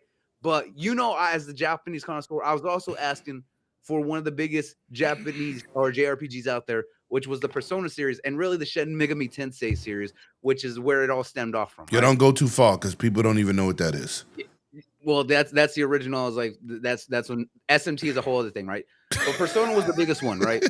I was glad when they finally announced back in 2022 that we were getting Persona 5 Royal, and then they gave us Portable and Golden, which was 3 and 4. Then in 2024, we saw that they announced the remake of 3, which was Reload, that we got about a year ago. Mhm. And not only that, Atlas and Sega also debuted their brand new IP for Metaphor Refantasio and everything else that came from that, right? People still don't want to accept that Sega and Atlas and all their subsidiaries have been happy with this partnership. Yeah, That they want yeah. to show off everything on their Yakuza showcase. Like a Dragon, I Game think- Pass. and Game Pass. All of these have been launching in Game Pass. Yeah. $60, $70 games. Yep. And they're okay with that. Yep. I was like, that lets you know that whatever their deal that they have, whatever partnership, Whatever bag they're they happy getting, with. they happy. Exactly. And people still want to deny what's going on is the fact is that you can't do that 4 or 5 times in a row and they're not okay with it if it's not successful. There's something that they're getting out of it that they're enjoying and loving where it's coming from. Shit! 3 times that they debuted their games on this platform or on their showcases and launched them in their service and have had massive success. And now it's Xbox Play Anywhere. And I said that there was 3 things I wanted from the showcase. Was I wanted the Fable date since it got delayed. I said I wanted to see State of Decay 3, and I told you that my biggest wish was to see Persona 4 Revival because that's the remake of Golden. Yeah, you called it. I got all of that. I was like, I got completely sideswiped when they announced NT6. I lost my shit because we all know that it was coming. We just didn't know when we were going to see it. So for them to double dip right there back to back had me completely hyped as hell. Okay. Core, man. This is a big one. This showing huge Japanese support, even though it's from Sega and Atlas. But to see this on a Western console stage, how did you feel about seeing Persona? And are you a Persona player? Oh yeah. I 100%ed Persona 5. Wait. on the Xbox. Somebody shut his mic off. This motherfucker said 100%. I got Damn. 1K out of 1K Chivos. For Damn. That. That's my boy. Yeah, that's So, different. I'm a huge Persona player. Absolutely loved it. This is one of the very few or one of the few initiatives that Sarah Bond started that really worked out well for them. And that is Japanese support. Yeah. And the partnership she built with Sega. And this is also too, just like I said, a lot of these third-party publishers started realizing you can't lock out 2/3 of your ecosystem or consumer base and turn a profit when you're spending that much money on it. Right. So So yeah, like Square Enix learned the hard way. Nobody wanted to be the Square Enix where they almost went bankrupt because they were locking so much of their consumer base out. Sega saw it, Capcom saw it, all of them saw it, and now they're like, hey, we need to double down. Yeah, it's maybe not the biggest in Japan or in Asian markets, but it's still gonna make us a pretty penny. And if they're gonna offer a Game Pass bag deal and a Play Anywhere bag deal, oh yep, here we go. We're gonna take that money. Yeah, so it was awesome. I can't wait till we see more with Persona 6. It looks pretty good so far from like just a little tiny. It's got me hyped. But I'm happy. Bring on all the Japanese games. Yakuza, I was a big Japanese fan growing up. With games and Atlas and Capcom and all that stuff, and Square Enix, and the Yakuza series was a big fan of. So I'm glad it's coming. Let's keep bringing that Japanese charm that they only can bring to certain games. My boy Korkenstein said, let's get it cracking. Let's get it cracking. All right. C-Unit. Michael Jordan. Yeah, you the only white guy I know his name, Michael Jordan, bro. This shit is amazing, bro. Yo, listen. Not everybody can be like me. Yo, listen. First of all, you got that swag, because I went to the Jordan camp when I was in 5-star. I went to the 5-star Jordan camp back in the days when I was trying to make the NBA. Jordan walked around like you, confident but quiet. Shout out to you. So, Mr. Michael Jordan of Lognet, because Jordan's the silent killer, man. Yo, fact. Yo, listen. And what's crazy at PAX, when they first called you that, I said, but he don't say shit. He said, but yo, bro, he put in that work. That's what Cognito told me. King told me that shit. Addict, the hardest working dude in showbiz, told me that shit. Sav don't really say too much. But the first three, they definitely say, yo, he's the Michael Jordan of Lognet. And then I started to read this shit. I said, oh yeah, he's kind of holding it down for the whole crew. He is the Michael Jordan of Lognet. I remember those days, you holding it down. Facts. In regards to Persona 6, Sav's going to be saying something, because Sav's going to be giving up those knees to Cobb King for Persona 6. No Diddy, chat. Same day as PlayStation. Give up those knees, Sav. Oh shit! Ouch. I hope you watch this. I hope this gets clipped. Yobi, whoever clips people on it, clip this for Lord Sovereign. Tag him on Twitter. Damn, he just keep blowing my man up. Whatever you do, don't. My Boricua brother, brother. My boy, I was like, if there's one thing I learned when I was taking out with him, is that unlike Corbin, says that Sav gives himself enough little bits of leeway that he can get out of it. And to see Persona 6, that's my brother, Japanese man. Game in Game Pass day one. Play anywhere. Feel at the Xbox show. I'm gonna be in there. It's one of the perfect culminations for the work that Sarah did. Yeah, Sarah doesn't. Yeah. Get a lot of credit for many things, but she should. And Sarah Bond was a phenomenal person. Yeah, she did great, and she did that work. For getting Japan back on the Xbox platform. Can we also just do a small shout out to Persona Game Pass for Koei Tecmo 2, seeing that we're getting a Wolong 2? Yeah. Let me say something for the record, man. Let me say something. I assassinated dude's character online. This is what kills me. Yes, Asha's on fire right now, and she's doing the small lord's work. People say, "Oh, Sarah Bond was a tyrant." Was she that same tyrant when she fucking kicked the FTC in their mouth during that case on that stand? You liked it then. You liked it, didn't you, bitch? Take that. It was good when she put that smack down for talking facts. But now that you got a new person in charge, they want to throw it to the wolves. Yeah, they want. Nah, we're not doing that. That's why I told one of my homeboys on Twitter. He said some shit. I said, let's not fucking forget that she held down fucking the FTC deal. I mean, the ABK deal. What the fuck? Everybody else was kumbaya. She went in there and she cut the dragon off at the head. She killed King Ghidorah. Nah, it amazes me how quick dudes are throwing Phil under the bus. Listen, that shit is weird energy to me. Yeah. That shit is weird energy to me. I always said this on the channel.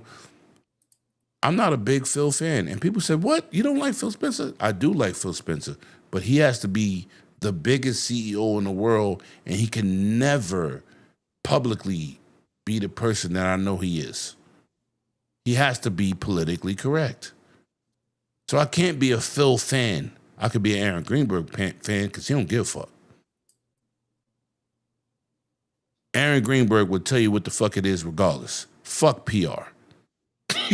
So that's how I roll. Aaron's wild. I was like, and that's why I respect him. Right. So much. Listen, remember that video? X gonna give it to you. When I made that video and he responded with that shit in Germany. Listen, he's been my dude a long time. I fuck with Aaron Greenberg. Shout out to We Are Xbox, motherfucker.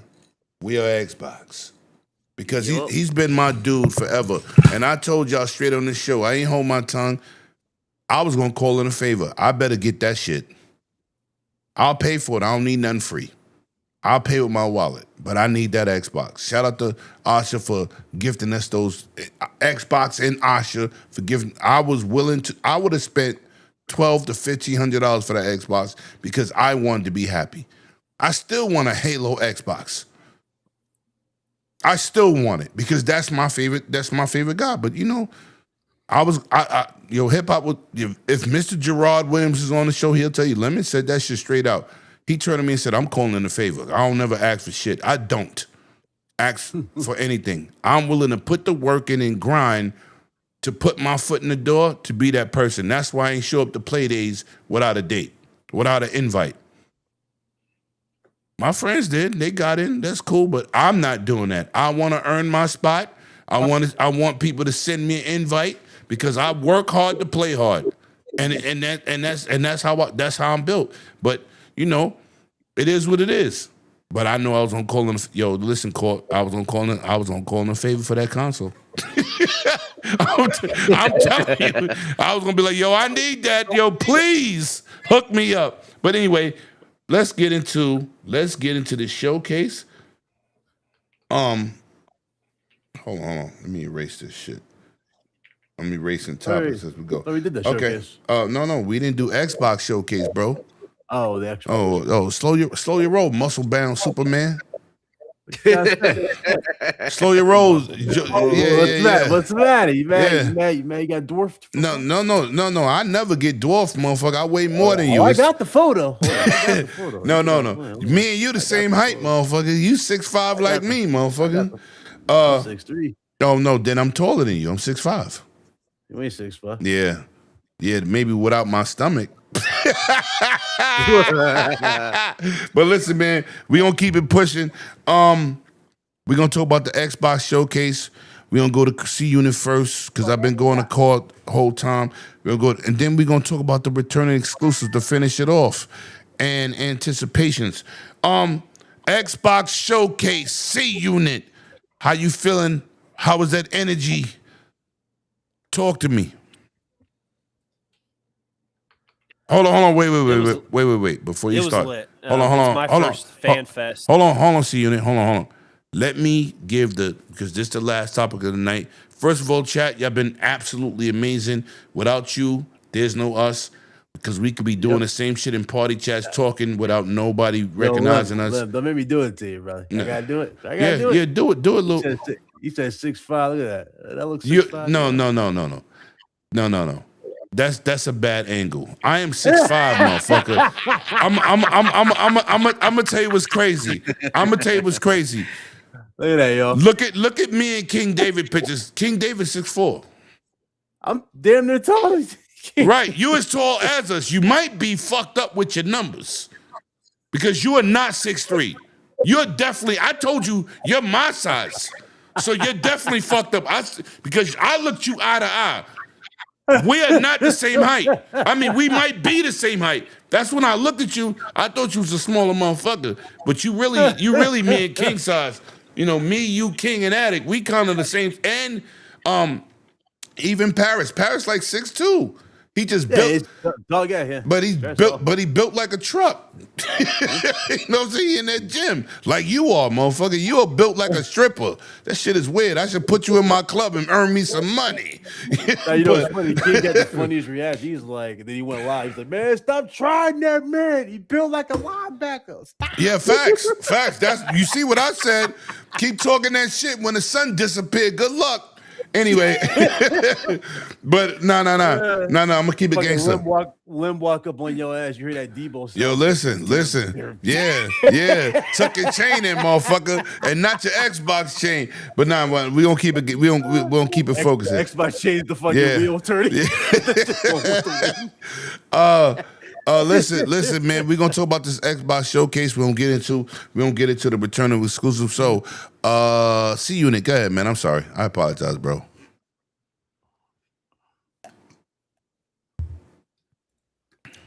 The energy. Oh shit!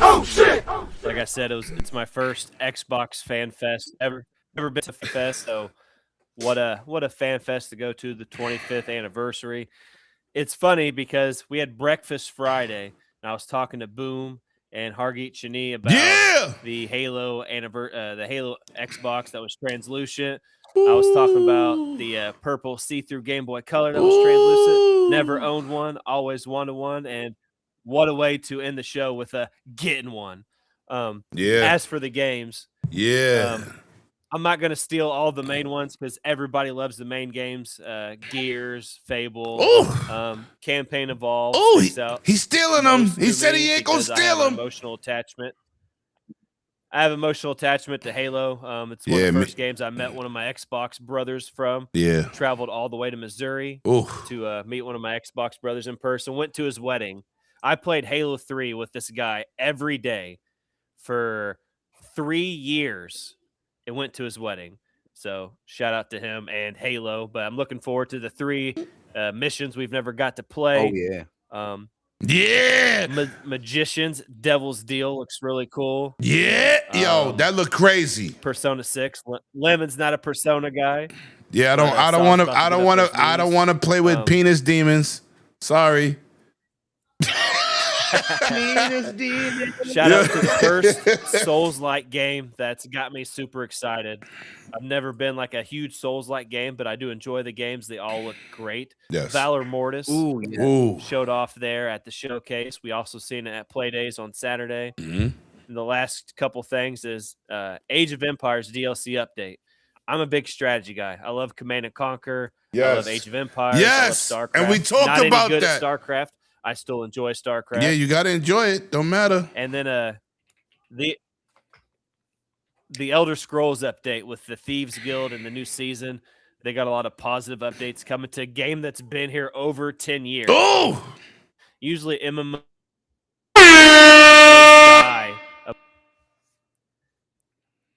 Shout out to that translucent Xbox. I ain't got my fan badge handy, but it's right in the other room. You know, I'm getting. I'll show it for you. Xbox Hold on. fall.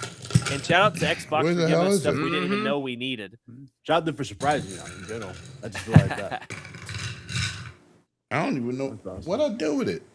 Yeah. Oh, don't worry about that. Another great surprise. Not as big as the Xbox, but I snatched that. You probably did. Something we didn't know we needed. Shout out to Major Nelson making an Xbox return. For Yo, facts. Yo, for real, the for real. anniversary fan fest. You know why I like Major Nelson, man? Nelson, Because he comes back where he belongs. he comes to the smaller events, man, and he stays focused, right? Oh yeah. With the PAX situation, 2 PAXs ago, the Iron Lords, they pulled up on him and did an interview. I bumped into him. We talking. It's like Aaron and Jason Ronald, man. Shout out to Jason Ronald last year at IGN Live. He's beating somebody's ass in Marvel vs. Capcom. And I'm just filming him beating somebody's ass on the computer. You know, on the arcade machine. He turns around and says, "Hey, Lemon, where you been?" And my man Super G goes, "Jason Ronald knows you?" I said, "I've been around a long time, motherfucker. I've been putting in work a long time." Yeah, Jason. And you know what's crazy? I didn't even get it. I saw Jason Ronald get out when we was online. Remember he got out the Suburban? I didn't even get a chance to talk to him. I didn't get a chance to talk to Asha, P Lump. No, was it? No. It was Keasanti. Keasanti said, "Yo, Lemon, we're gonna take pictures with Asha." I said, "Go ahead, man. I don't feel well." He was like, I said,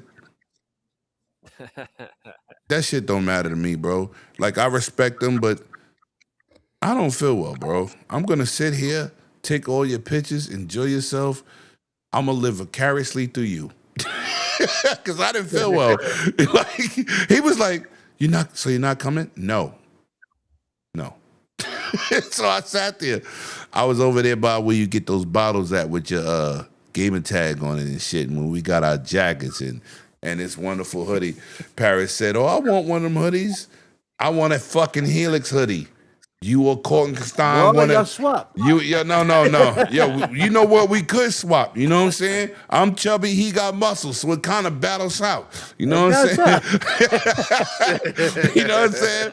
But it is what it is. But yo, Chris, Got room to grow in this. You know what I mean? continue, Chris. I'm sorry, man. I'm sorry. I'm talking too much. My Fair bad.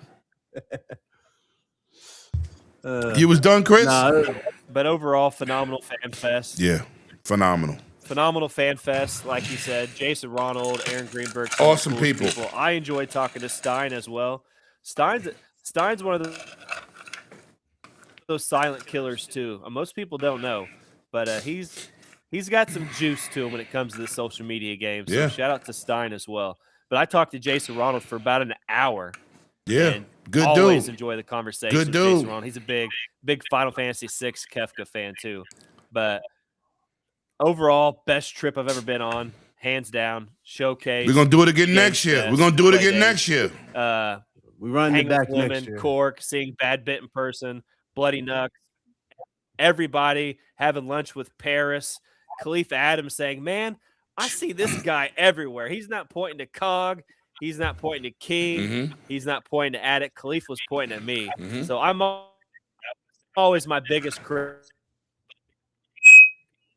I always say I'm not as big as the Lords, but they always No, people always no. correct me and tell me that's not true. Yes, So that's not true. shout out. Yeah. We're gonna stop that. You're gonna stop saying that shit. You're gonna stop saying that shit. I don't like that. But shout out to the whole event, Fan Fest. The energy was on fire. Everything I got to play Fusion Frenzy, one of my favorite original Xbox Yeah. games, and talk to the developer behind that. A lot of people don't know the developer was there for Fusion Frenzy, and played a little bit of Halo in person. So I'm not going to take too long because I got to go soon. But No, this is the last phenomenal topic. We event, out of here. Xbox show. All right. So listen, man. Cork, man. I'm gonna show you my brother 10 out of Kortenstein. 10 for me. Summer Games Fest. All right. You was botting a little bit then, and I thought you was done. I apologize, bro. This my boy Korkenstein, man. He's in one of those booths that Microsoft set up, some nostalgia shit, man. He holding that Gears Lancer. Put my boy on the screen. Yeah. I fuck with this dude. Let me tell you why I rock with this dude. Super genuine. Thank you, sir. Super genuine. It's like what I say about Cognito, what I say about Paris. And first of all, let me do this for the record. Happy birthday to Paris Locke, Mr. I Run xCloud Division.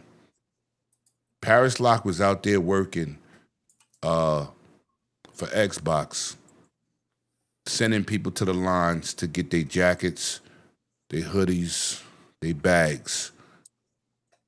People don't even notice the COO he is. And he's standing on the front of the line pointing to people, you'll go to the next person to get your jacket. Oh, yeah. Yeah. Paris Locke is my personal friend. This is why I say, everything is not about your subscriptions or your subscribers. You know, I told people, yo, listen, man, I help people get in here like, you know, each one teach one. I'm very humble in life, but these dudes are the people that give me the opportunity to be the person Lemon is. You heard? And it's like to see Paris out there, you know, when he came in New York, when dudes could pick up the phone and call me and say, yo, I'm in your city. What's good? Where we at? This the dude that runs xCloud. Happy birthday to you, bro. And I wanted to go to PAX West, but it's my goddaughter's birthday party that weekend, so I won't be in town in New York. I have to be there because I already got my badge for PAX West, but I'll be there next year. I promise you. And he's one of the people that opened doors for me. And what I tell y'all people here in this chat, I love all y'all. I love all y'all, and I appreciate it. But your boy Lemon really out here, and I do that. I do the Lord's work, but it's an extension of people like Kalkenstein, C Unit, Paris, the Iron Lords, Hip Hop Gamer, because we all support each other. We all pull each other. Colt Eastwood, man. You know what I'm saying?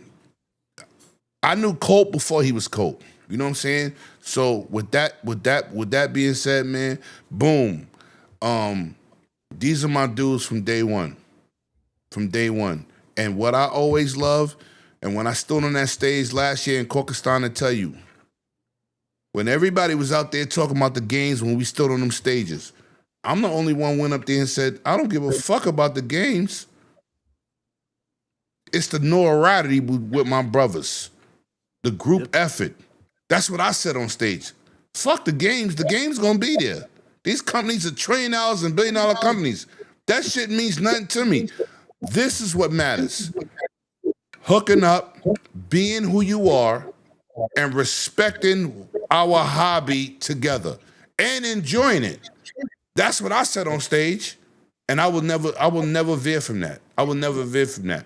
You know what I'm saying? All I know is though, I took a lot from this trip in general. About time, motherfucker. Huh? You cut up. It's about time. Yeah, no. I took a lot hold from on. this trip. Everybody kept asking me to pull up. But hold on. Huh? How many? You didn't come to like 3 PAXs. We talk behind the scenes. I'm gonna put you on Front Street. I begged you to show up, not for the event, just to hang with us. Facts. Facts. Not for the event. Not once, not a single thing he said about games. Right. He said, bro, pull up. I just want to hang out with my brother. That's right. And so when he pulled up on me, we finally made the moment happen. Yo, listen, no, you made it happen. And I was stuck. Yo, I just was staring at him like, holy shit. Oh my God. Right. He's here. Right. Yeah. No, like, right. Y'all think I'm joking when I said I thought this man was drunk. This man cried. I didn't have one drink, bro. But the point was, I was so happy to see you, but I was stuck because I didn't know you was gonna be there. You know what I'm saying? And this is what mattered. It's like when Cole said, "Yo, I never been in your channel." I said, "Motherfucker, you always welcome." What the fuck? Yeah. That's nothing. Well, no. Right. Thing is, though, I stood up everybody for 3 straight shows, and I was like, nah, let me just not say it. Let me just show up and let me just show up. No, that was better. You did it like that. It was awesome. It was awesome. Yeah, that's why I had to. So I was like, I didn't want to get nobody's hopes up. I want everybody to be shocked. And you definitely had our hopes up for many situations, motherfucker. You definitely let us down. But you know what? I was completely when I saw you standing next to Cognito, I was like, ain't no way this man's out here. This man comes out of nowhere. I'm like, there's Hard Geek. And then you talk about Boom. Boom was like, dude, I was looking for Boom. I didn't see Boom. I saw Boom after the show. Look at Boom's fucking face, dog. Look at Boom, y'all. Look at Boom's face. Well, listen, man. Let me get to these membership chats, man. My man was shook, but shout out to Boom, man. Everybody. Let me get these membership chats from my boy Spartan 6616. You already know. Hold on. Let me do this shit right. You already know. Spartan 6616. Hi. 5 gifted memberships. The MVP of the hour, Fark U, is in the building. Yo, you know what? Let me say this too. Shout out to my brother Fark U, man, who really don't put his face on the screen. Yo, he do a lot of thumbnails for me. He do a lot of different funny shit for the community. Awesome dude. Absolutely amazing meeting him. He flew the furthest. What's the other dude name? I can't think of his name. Oh, he was there. He was there at. Oh yeah, fuck you. Birmingham? Yeah. No, he was up. He's there for everything. Oh, I didn't see him. I didn't Yeah, met him. but So, no, I know he did because Paris like I want to be in that picture. I'm looking at that picture. He made a fucking picture of Paris look like a giant over me and Yo, Kyle. I saw that. That shit was crazy. That was so funny. Yeah, that shit was funny. That shit was funny. But listen, man. Like, do I need to show you a picture of me in Paris? Yeah, he made y'all look like the hobbits, but that was crazy. But listen, man, Caucus-Time, man, Xbox Showcase. Give me your opinion on the return of exclusives after you give me the Xbox Showcase. Not predictions, but review. You muted. You muted, bro. Next to Summer Games Fest, like I said, I Summer Games Fest, if there was like it's like 9.01, Xbox was like a 9.0. Yeah, they were right, on how they did it, and it was very close. This was probably one of the better showcases Xbox has done. I absolutely loved it. There was a lot of really cool stuff shown there. One of my biggest ones, and I don't think anybody it was Vivarium. Yeah. I saw that hands down. I was like, "Yep, that's going to be a very special game." It's the one that looked like Studio Ghibli, art style, and you were running around like a Stardew Valley-esque gameplay. That one had my attention the most. I know we had E-Day, we had Magicians, we had Persona 6, we had Metro, we had a new Plague's Tale, but that was the you gotta one say I your saw, and I point, was like, right? That's going to be special. Okay. And it's not even that big of a title or made by that big of a developer. So that was like probably the game of the show for me. And I know that sounds wild after all we saw, but no, it don't. It's still your opinion, bro. No, sir. Hey, look, the game of the show doesn't necessarily have to be a big game. I was like, it could be an underdog that just caught your attention. Yo, listen, it's like what somebody said when I said Rayman for PlayStation. They was like, Rayman. I said, yeah, motherfucker, that was big for me. There was other big games, but Rayman. The Return to Spyro. Yo, Spyro. No. I was going to. No, hold on. You ain't. No. Hold on. We ain't get there yet, but let Court finish, and then we gonna go to you two. Sweet. Yeah, Castlevania, Belmont's Curse. Oh, my God, I'm a massive Castlevania fan. Talk that shit. God. Oh shit. My God, that looks amazing. That's definitely a game I'm gonna 100%. Crazy Taxi, that was really cool to see back, Oh yeah. The Offspring, that classic music. Just everything was just very start to finish was very just like a consistent level. Usually at, like I said, like the Keeleys, you have that start strong, drop, end strong. Xbox just kind of kept it going. They started off really good. Yeah. They started off with the pillars.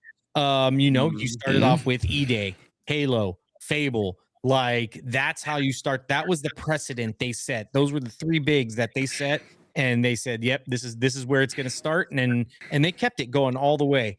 Join Us actually looks pretty funny. I'm a big sim fan too, so I like simulation games like that. Join Us looked pretty funny. There's just so much there, and all of this is mostly going to be all Game Pass day one. Play anywhere, and yeah, this was a solid showcase. I can't wait to see, and we still have Gamescom from them. We still have Tokyo Game Show from them. We still have the Game Awards from them. Yep. It's gonna be this hype train for Xbox ain't slowing down.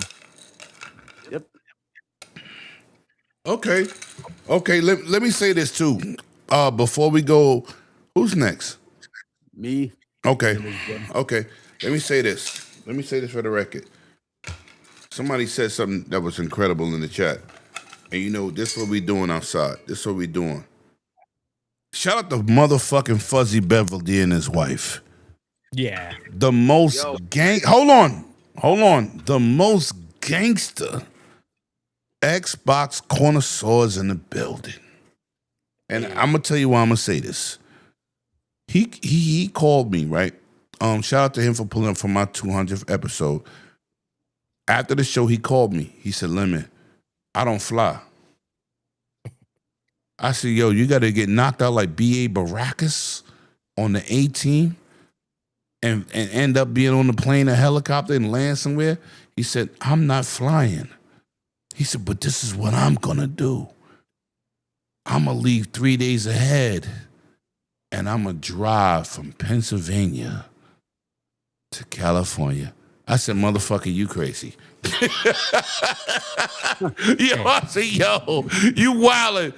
That motherfucker drove to get to these events. Wow. 43 hours later. Yo, he drove. That's how long it was. Yo, listen. 43 hours. Yo, listen. I don't like flying. I don't know nobody who can say, I love flying, unless you're a pilot, right? And I almost was a pilot in high school. Great. Fair But enough. I see, yo, bro. Yo, listen. Yo, listen. I'm keeping it gangster. I see, yo, bro. You serious? And when he showed up, meeting Fuzzy Belvedere in real life, meeting his wife, who I'm gonna go on her show because she has a channel for movies and shit. I'm gonna, that's my thing, bloody. You know that's my shit. Yeah, it's a horror channel. Yeah. Like they do. Oh, it's a horror channel or a movie channel?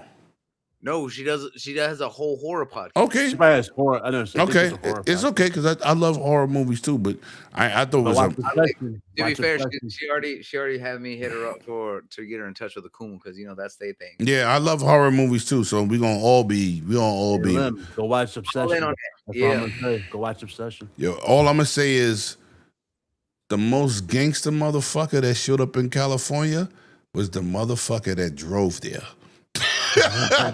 And I emphasize that on man. I did the same thing in 23 when me, Akumu, and Baby Dragon drove all the way from Texas all the way up to Seattle when we went up there for it's a difference driving that mileage in 3,000 miles east to west. Bloody. Don't forget, I also drove directly from Ohio all the way over there, just bloody. On the other side. I'm not. One day. I did 20-hour drive in one night. Listen, I'm not discrediting you, bro. Yeah. But he drove the whole United States, not the middle of it to another point. He drove the whole east to west. That is tell me he did a crew. Yo, bro. Listen, yes. It's a different ball game. What you did is a lot. What he did is astronomical. He drove from the Atlantic Ocean to the fucking Pacific. Motherfucker, that is different. That's different. And listen, my father back in the days, man, my father used to never want to fly, man. He a Vietnam vet. And when I was a kid, he used to take me to different, that's how I learned how to drive stick with an 18-wheeler and a Volkswagen Beetle. But he used to take me on the road. Bro, that shit different. That's different. Mm-hmm. Yo, bro, that's different. Where you drove from is a feat too. But from the Atlantic to the Pacific, motherfucker, it's a different monster. Yeah, that's wild. And then he came there with super energy, and he had his wife with him. Yo, his wife was something else. No. She awesome. But listen, let's continue. Big Cloud, man, my pony-eccentric nation. My man that keep it real on the block. My man I got to defend on my channel all day. And I got the bulletproof Big Cloud vest all day. Shout out to you. And that was an excellent surprise, bro. Thank you. Nah, it was long overdue. I owed you all. You owe me, motherfucker, because the last time you said you was coming, I co-signed you, and it was like, yo, where Big Cloud? I said, I ain't seen him. I don't know where he at. And then you say, yo, look, it's crazy. Y'all see that? Then when I show up, no. Why do you leave? But the last time I co-signed you, you gave me a call. Yo, Lem, I couldn't make it. I said, you motherfucker, you got me out here co-signing you, and then you not even here? But shout out to you, bro. Shout out to your boy, too, because he was with you all day. Pablo. Shout out to Pablo. Yeah, shout out to Pablo, man. But continue, man. Let's talk about this Xbox showcase. and these exclusives coming back. Yeah, no, saw this at IGN. Got the privilege of seeing it, front row. The excitement, just seeing the overall, just everything about it, right? It just told me that listen, we here to stay. Yeah. That was the vibe they gave me with the entire show. The Gears of War situation, everything. I was like, okay, this is what people want, just be strong. A lot of people were trying to talk down on it. I already knew social media was going to talk down on when they saw the PlayStation logos, but I'm like, nah, that's the old regime right now. This is the new regime is going backwards, and they proved that with Clockwork and of course with Gears. The show itself, I thought it was good. I didn't really see no bad, like you have those dead points within the show. I didn't really feel that at all. I felt like this was just more so like listen, yeah, we heard all your feedback. This is what y'all want. Okay, here, and let's honor our 25 years of being out here. Let's really talk about this. They showed off some great games, Crazy Taxi, everything. It was great. Elder Scrolls, not Elder Scrolls. What's the other game? Fable, and all that stuff. It was good. So if in terms of the shows, ranking it, I thought it was good, man. It was very, very nice. Nice surprise what they had. Very, very well packed, and it was stuff that we asked for, and a lot of stuff we weren't, that we didn't see yet. Right. And also keep in mind too, I know a lot of people wanted Blade, but I kind of was thinking about that, but I was like, nah, give it more time because we haven't heard anything about that period. They haven't really given us an update on it.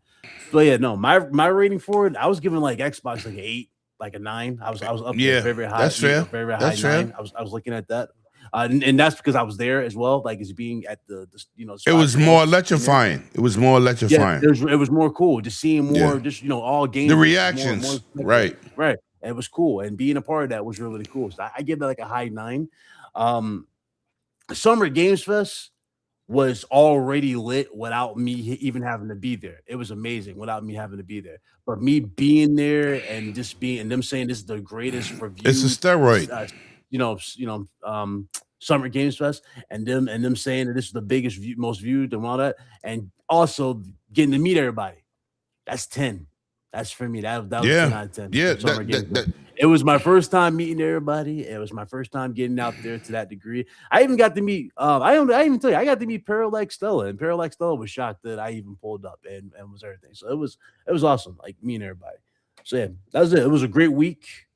IGN Live was just icing on the cake. It was a great week in general. And I wish you knew. I wish I knew you was going there. You first of all, you should have told me we was gonna be. What? I didn't. Oh yeah. Only reason you remember. Well, I was getting ready to, but you had to leave. Remember, you was like because you had to with your hotel situation. But you got my phone number, motherfucker. I forgot because we were all. I forgot.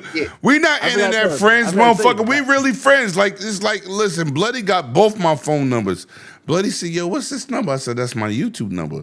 And then he texted me tonight that he's gonna be late. He said, "I'll text you on the other number." That shit is still in my fucking suitcase. But so yeah. I was like, so you'll probably get that whenever he actually turns that bitch on in like 3 months. No, I'll turn it on. Yo, listen, man, I was sick. No, you good. No, but that's why I ain't turning on. Yo, bro, that shit was still in the bag. Yeah. I had to go in my bag to pull this out. Yeah. I got because it's funny, buddy. When I've been sick. I've been sick. Me and Papa were talking with this fool was already he was already kind of on 10. What's going on? He's like, these motherfuckers fucked up my hotel. I was like, what? He's like, man, I told you, he's like, well, we might give you a refund and get you another room. I'll be right back. Yeah. I was hit it so bad, yo. I wanted to hit it so fucking bad. What's wrong with you? Yo, listen, your Cornerstone, it is what it is, bro. So fucking bad. Like, what? Let me say this. With as many events as I've been to with Lemon over 10 years, I was like, I've seen that more times than anything because it's either they get it and he's like, all right, I got it. They gave it to me straight out. We good. And there's other times he's like, these motherfuckers. These motherfuckers fucked up my hotel, man. Yo, listen. Listen. Man, they gave me the wrong fucking phone. Yo, listen. When you spend your money, motherfucker, stop playing with my I mean, emotions. you were there, weren't you? Weren't you right next to me when he was saying that?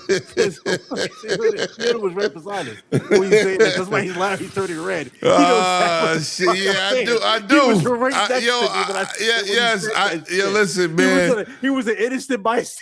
I was like, yeah, it's in my ass. Oh shit! It is what it I think is. chopping over. He goes like, man, no, I can't do shit. I gotta go personal. Yeah, He that's saw somebody call Muffin, you on dead. Oh shit! Yo, listen, this is why y'all in the chat, man. Y'all gotta come outside. You're gonna But no, see all these listen, great next moments, year, man. We going everywhere next year. We go everywhere for sure. I was like, yeah, next year. I was like, we got to get a big, get a compound for everybody. We going through. We back boots on the ground. All right, listen, man. Anybody else on the panel didn't touch on these topics? The Xbox Bloody. Showcase. I think it was bloody. Oh, go ahead, bloody. Yeah, I was like, And breathe, motherfucker. Don't go into 10 different topics. Both were great. I was like, Okay. SGF was awesome. I was like, obviously seeing a lot of the stuff that I've been looking forward to. Seeing, Alien Isolation 2. I've been waiting 12 years for a sequel. When they finally revealed it, so excited. I was like, like I said, RGG fanboy. Hey, I die. Plotted twice. I manifested this. I wanted this fucking game so fucking bad, and they finally. I know. I was like, I was already excited 2 years ago when they announced that it was officially in production. Yep. But to actually see it, 2 years later, y'all see, it looked more creepier than this time. Like, they did some crazy shit with the lighting. Y'all remember that shit with the stage? Man, it looked even more insane. But go ahead. But overall, I was like, like I said, you already know, RGG fanboy. I was like seeing the new updates for Stranger Than Heaven and getting an actual solid date. Talk that shit. Excited. Talk that shit. Like, Talk that shit. Got hyped about Tupac being in it, all that good stuff. Oh yeah, that was insane too. Yeah, that was insane. I was like, Keely hitting all of us with Code Veronica remake. We all been asking for it. We all knew it was coming. I was like, just to kick off the show with that. And then to end with the Final Fantasy VII Revelation. And the biggest announcement is that it's going to be on all platforms same day as it should have been. Talk that You know shit. what's crazy though? Just to go off of that too. Y'all remember his shit! At the start of the show where he said, "Yo, listen, this is for everybody. When everybody gets to play, we all." His wording. Yep. Man, listen. You knew you was in for an epic show as soon as you saw Code Veronica. Usually you in with that type of shit. No, he started off with that. So. Mm-hmm. There you go. I was like, so hyped for that. I was like, just that overall Summer Games Fest was absolutely awesome. I was like, I got my wish of seeing the Monster Hunter DLC. Super great. I was like, y'all know I'm a big Monster Hunter fan, so that one looks so solid. A lot of great new mechanics. But I was like, that one was a solid 9 for me. Like, yes, there was that lull period, like everyone mentioned. I was like, but overall, it was still a really great show. Mm-hmm. I think the biggest thing for that is just the length of it being 2 hours. I was like, Xbox has finally got refined in their show time lengths. I was like, and I'm just glad that they focused on the trailers. Yo, hold on, bloody. See you in it. Who's that? Who's that? Gorgeous. Hi, gorgeous. Who's that, baby? Who's that? See you in it. You gotta unmute your mic. No. See you in it. Who was that? Your beautiful baby. That is my stepdaughter's kid. Okay. Her name's Raven. Okay. Hey, Raven. Aww. Hey, Raven. Go ahead, buddy. Buddy, finish up because I gotta make an announcement. So finish up, bro. Yeah. Come on. I was like, so many great shows. I was like, honestly, one of my standouts was Bad Magpie. I loved Untitled Goose Game. So being a little bird that just goes around being a dick is probably one of my favorite things. I was like, I love that. Like was brought up by Court. I was like, Belmont's Curse, Castlevania. I was like, anyone who loves Metroid, anyone who loves those style. I'm buying games, that on Steam. Like, I started with Castlevania. I was like, Belmont's Curse looks so great. Mm-hmm. Excited for Wolong 2. Probably one of my favorite Souls games in a long time, especially for being a wuxia style thing. I was like, and then the biggest surprise for me was Where Winds Meet dropping that day, coming out on the platform. Y'all know I love gacha games. Y'all know I love old Chinese things. I was like, and Where Winds Meet was one that I was actually wondering when we were going to see it. And I'm glad that it was only been like 3 months that it was exclusive on the PlayStation when it originally launched to now being over here. So I'm looking forward to that. Spyro is a big part of my childhood. So a new Spyro game after what, 2 decades almost? Yeah. Just there was so much good stuff for everyone of every background, man. I was like, obviously Valor Mortalis. Was the Spyro game exclusive to Xbox? No. No, that was on everything. No. Yeah. I was curious. All right, listen, man. Bloody, pause, because he'll keep going. Okay, so listen, man. I want to say this for the record, man. Yo, shout out to this community for being awesome. Shout out to y'all coming to this channel tonight. Shout out to listen, everybody that's here. Shout out to my guests. Let's go. Shout out to my guests, man. Korkenstein. Yo, listen, man. Shout out for this, man. Shout out for this. Anytime, brother. You know I got a bigger version. Oh no, that I prototyped. Yo, don't. Any bigger than that will be listen, if you don't hit up hip hop. Jesus. This was the prototype. It's like almost the size of my head. It was like the trial run. No Diddy. No Diddy. They were handing those out. No. He made them. Okay. But I'm gonna say this. I got an announcement to make, man. I'm gonna show y'all something. And this came from doing those events that I pull up Korkenstein. I'm gonna pull him up again. Hold on, let me pull him up again. My boy Korkenstein, after he did these events, you get this. Oh yeah. You get this. Hold on, let me take the screen. You get this. These are buttons, man. And this is for members only. Members only. I'm giving out 4 of these buttons for members only. If you're interested, type a 1 in the chat. If you're a member and you want one of these buttons, you like to represent your brand. At Xbox, each one represents 5 years of Xbox, and you want one of these buttons. Hit that 5. Hit that 5 in the chat. Type a 5. If you're a member, members only, type a 5 in the chat. And I will shoot you one of these buttons, man. Absolutely amazing situation. 25 years of Xbox. And if you show interest, I'm gonna give you the button. If you don't, I'll keep it for myself. I'll wear them on all my other events. But I'm saying, man,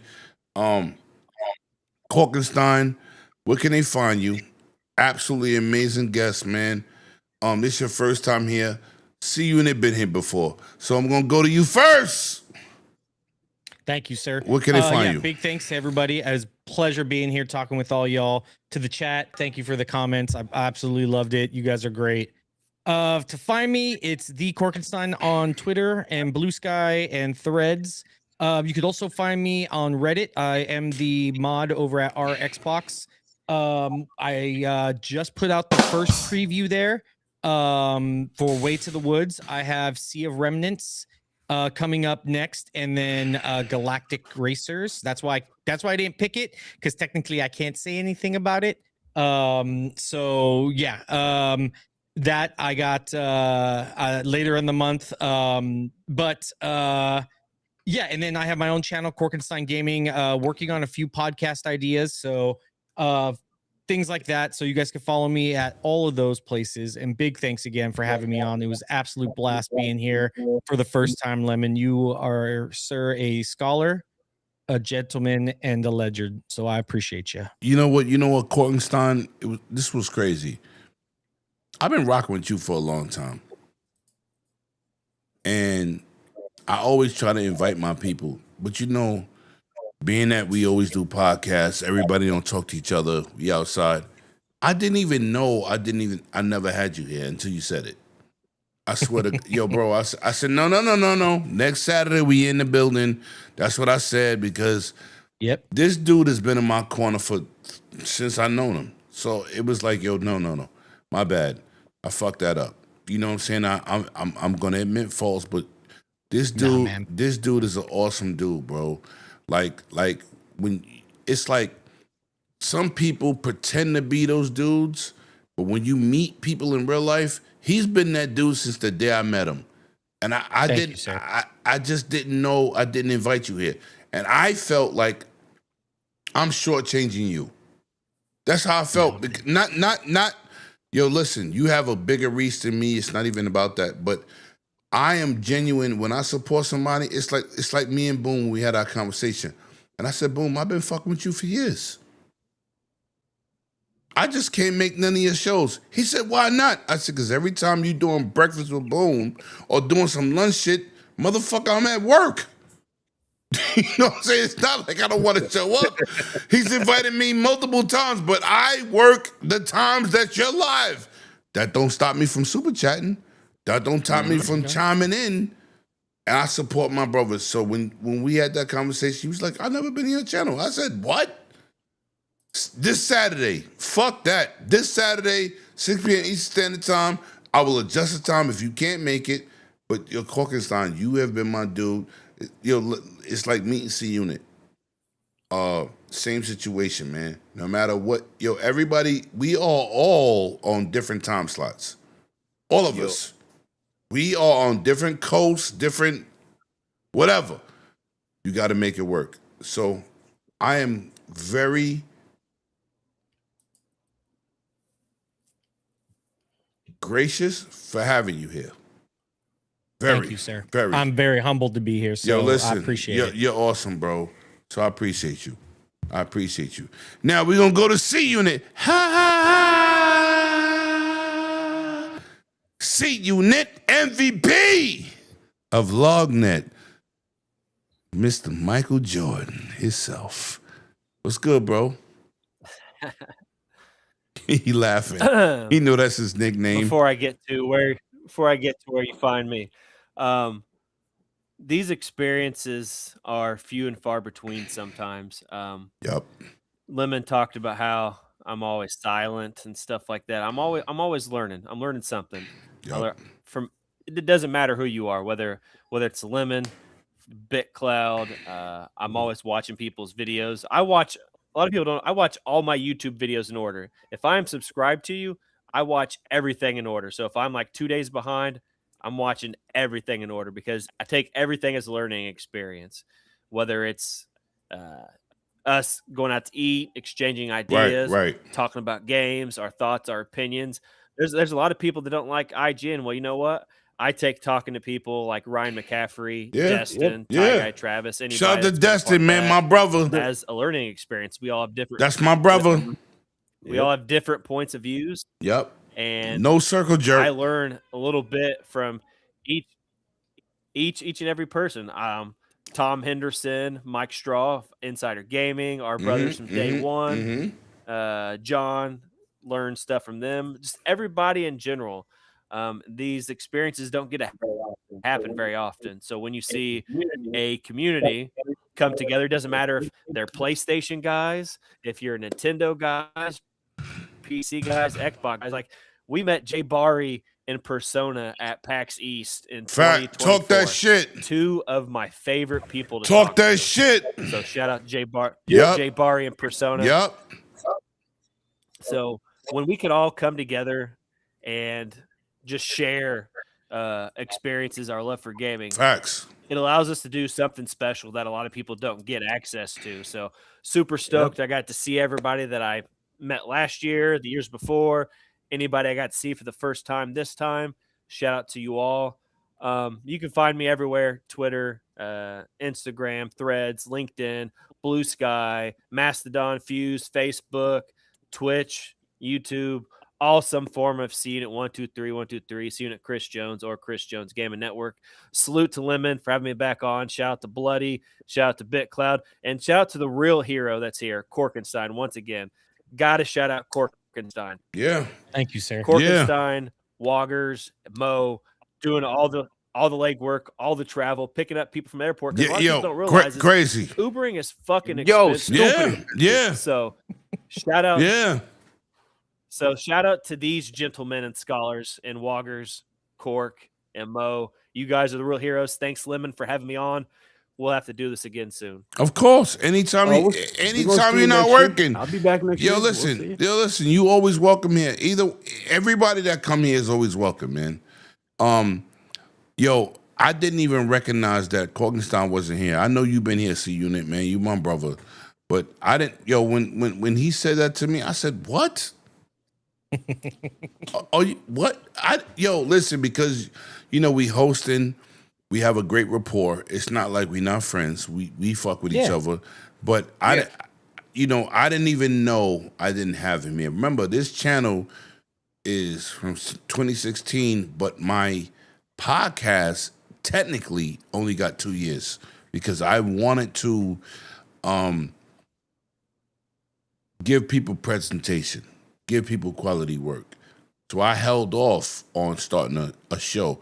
I don't want to just start a show for clicks, likes, and super chats. I wanna start a show that's gonna give back to the community. So when he said, I ain't never been in your show, I said, what? Oh no, next Saturday, we in the building. You can make it, we can make it. Fuck that. Because he's been my friend for a good time. It's not like we don't know each other. I just didn't know listen, it's like with Boom. Boom been my guy since 2018. Boom just got on my channel for the first time in 2026. Because it's not about clout, it's about bringing people good context and quality in terms of opinions, right? We all don't circle jerk. We all got difference of opinions. But when you just doing content, you're not saying, oh, I got a checklist. I need Paris here. I need Paris Locke here. I need Phil Spencer here. I'm just doing content. So when I hear one of my brothers say, I never been in your channel. Oh, no, you on the next episode. What the fuck? My bad. It's not intentional. Korgenstein is one of the dudes I've been fucking with. If you fuck with him, you fuck with me. I appreciate that. No, that's a fact. Like, how I give it up. I don't care if nobody don't like what I say. I'm just a straight up person. If you fuck with my people, I'll fuck with you. But when he said, I ain't been on your channel, I said, listen, next Saturday we good.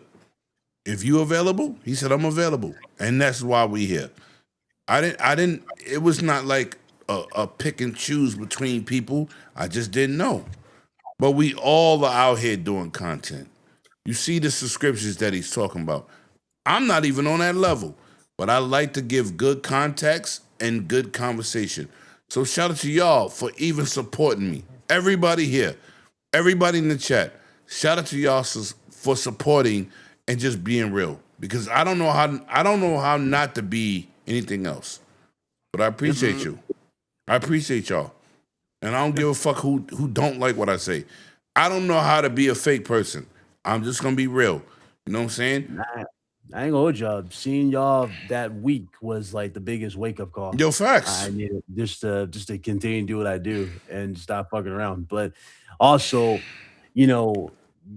going to IGN in general and running into X amount of people and connecting and just seeing like, this is what I'm part of. Like, I mean, people were shocked when I said I did freelancing there. They all were like, really? You were one of us? And they all like, so accommodating. It was like, dude, come back. You're welcome. The door's open. Yo, I'm gonna tell you what's crazy. When I started my channel, I started with people I fuck with, right? But when I brought people like BitCloud in, that's a PlayStation person who keeps it real. Oh, you got a pony on your channel? I said, do you want to hear Xbox? Do you want to hear Xbox views, or do you want to hear gamer views? Because he's not a pony. He's a dude that likes PlayStation like I do, but he's gonna give you a different perspective. So, do you not like me bringing in different people who don't agree with everything Xbox? They want an echo chamber. Yes, and, but we don't do that. We don't do that. Side of it. This right. whole gatekeep be an echo chamber. It's like, well, you can do that. You know what I mean? We're not fronting. You go ahead and do it, but don't cry or complain when shit don't happen or your way, or don't cry, complain where opportunities don't come. It's like, listen, y'all do this to yourselves. And I'm gonna say this: Scrub Nurse, and BitCloud was not easy to get on my channel as panel members. It took me about a year to get both of them on, but I knew they value as gamers, not ponies, not bots, not Nintendroids. As gamers, I want gamers here. I don't care about all the other shit. You take it with a grain of salt. I don't know what to tell you, but I knew Scrub couldn't make it this weekend, but he will tell you. Lemon asked me for a year to join his show, and I kept saying because you're a gamer. Big Cloud, you may be a PlayStation eccentric dude, but you keep it real. I need real. I don't need fake. I don't need a narrative. I just need gamers to be gamers. That's why I fuck with these dudes, man. And shout out to you for pulling up. Because you definitely amazed me and surprised me. Facts. But listen, man, we got to end this show. I know you damn near cried. No, I'm not crying, motherfucker. We're not doing that. Yo, listen. Nah. I just was shocked, but I ain't cried. P Lump was crying. On back here. You was like, Yo, listen. P Lump was crying. No, he was about to cry. P Lump was about to cry. Up, bro. No, he was tearing up because, but that's why I said, when you present somebody with an opportunity and they really respect it, and it's no discredit. P Lump is my dude. I hold him. Yeah. I hold him down all day. I hold him out. But all this shit, like because y'all know I usually would get into a lot of shit. Of course, I would always get into all this bullshit on social media. But after seeing everybody and just seeing that, listen, that ain't shit. This where we were. This is the community. This is where everybody is. Like understand, like that's where we are. And that was the eye-opening thing. But so let me say this about P Lump. He's in a handicapped position, and when I broke it down to him how it is, he didn't understand. He thought it was a console situation. I said, bro, it's not like that. When you pull up, you're gonna see that it's not about console warring. And he learned. And he teared up a little bit. But you know what? I respect that because he appreciated the opportunity presented. Look, man, that's it. We're going to go. Shout out to P Lump. Shout out to the chat. You got to watch the finals. Listen, you already know what it do. Shout out to the chat, man. Hit that like and subscribe. You don't get no realer than this. Corkenstein. C-Unit. Yep. Thank you. Thank you. I appreciate you motherfuckers. You heard? Let's get it cracking. Yo, listen, chat. Without y'all, there's no us, man. Shout out to my boy Paris in the chat. Let's get it.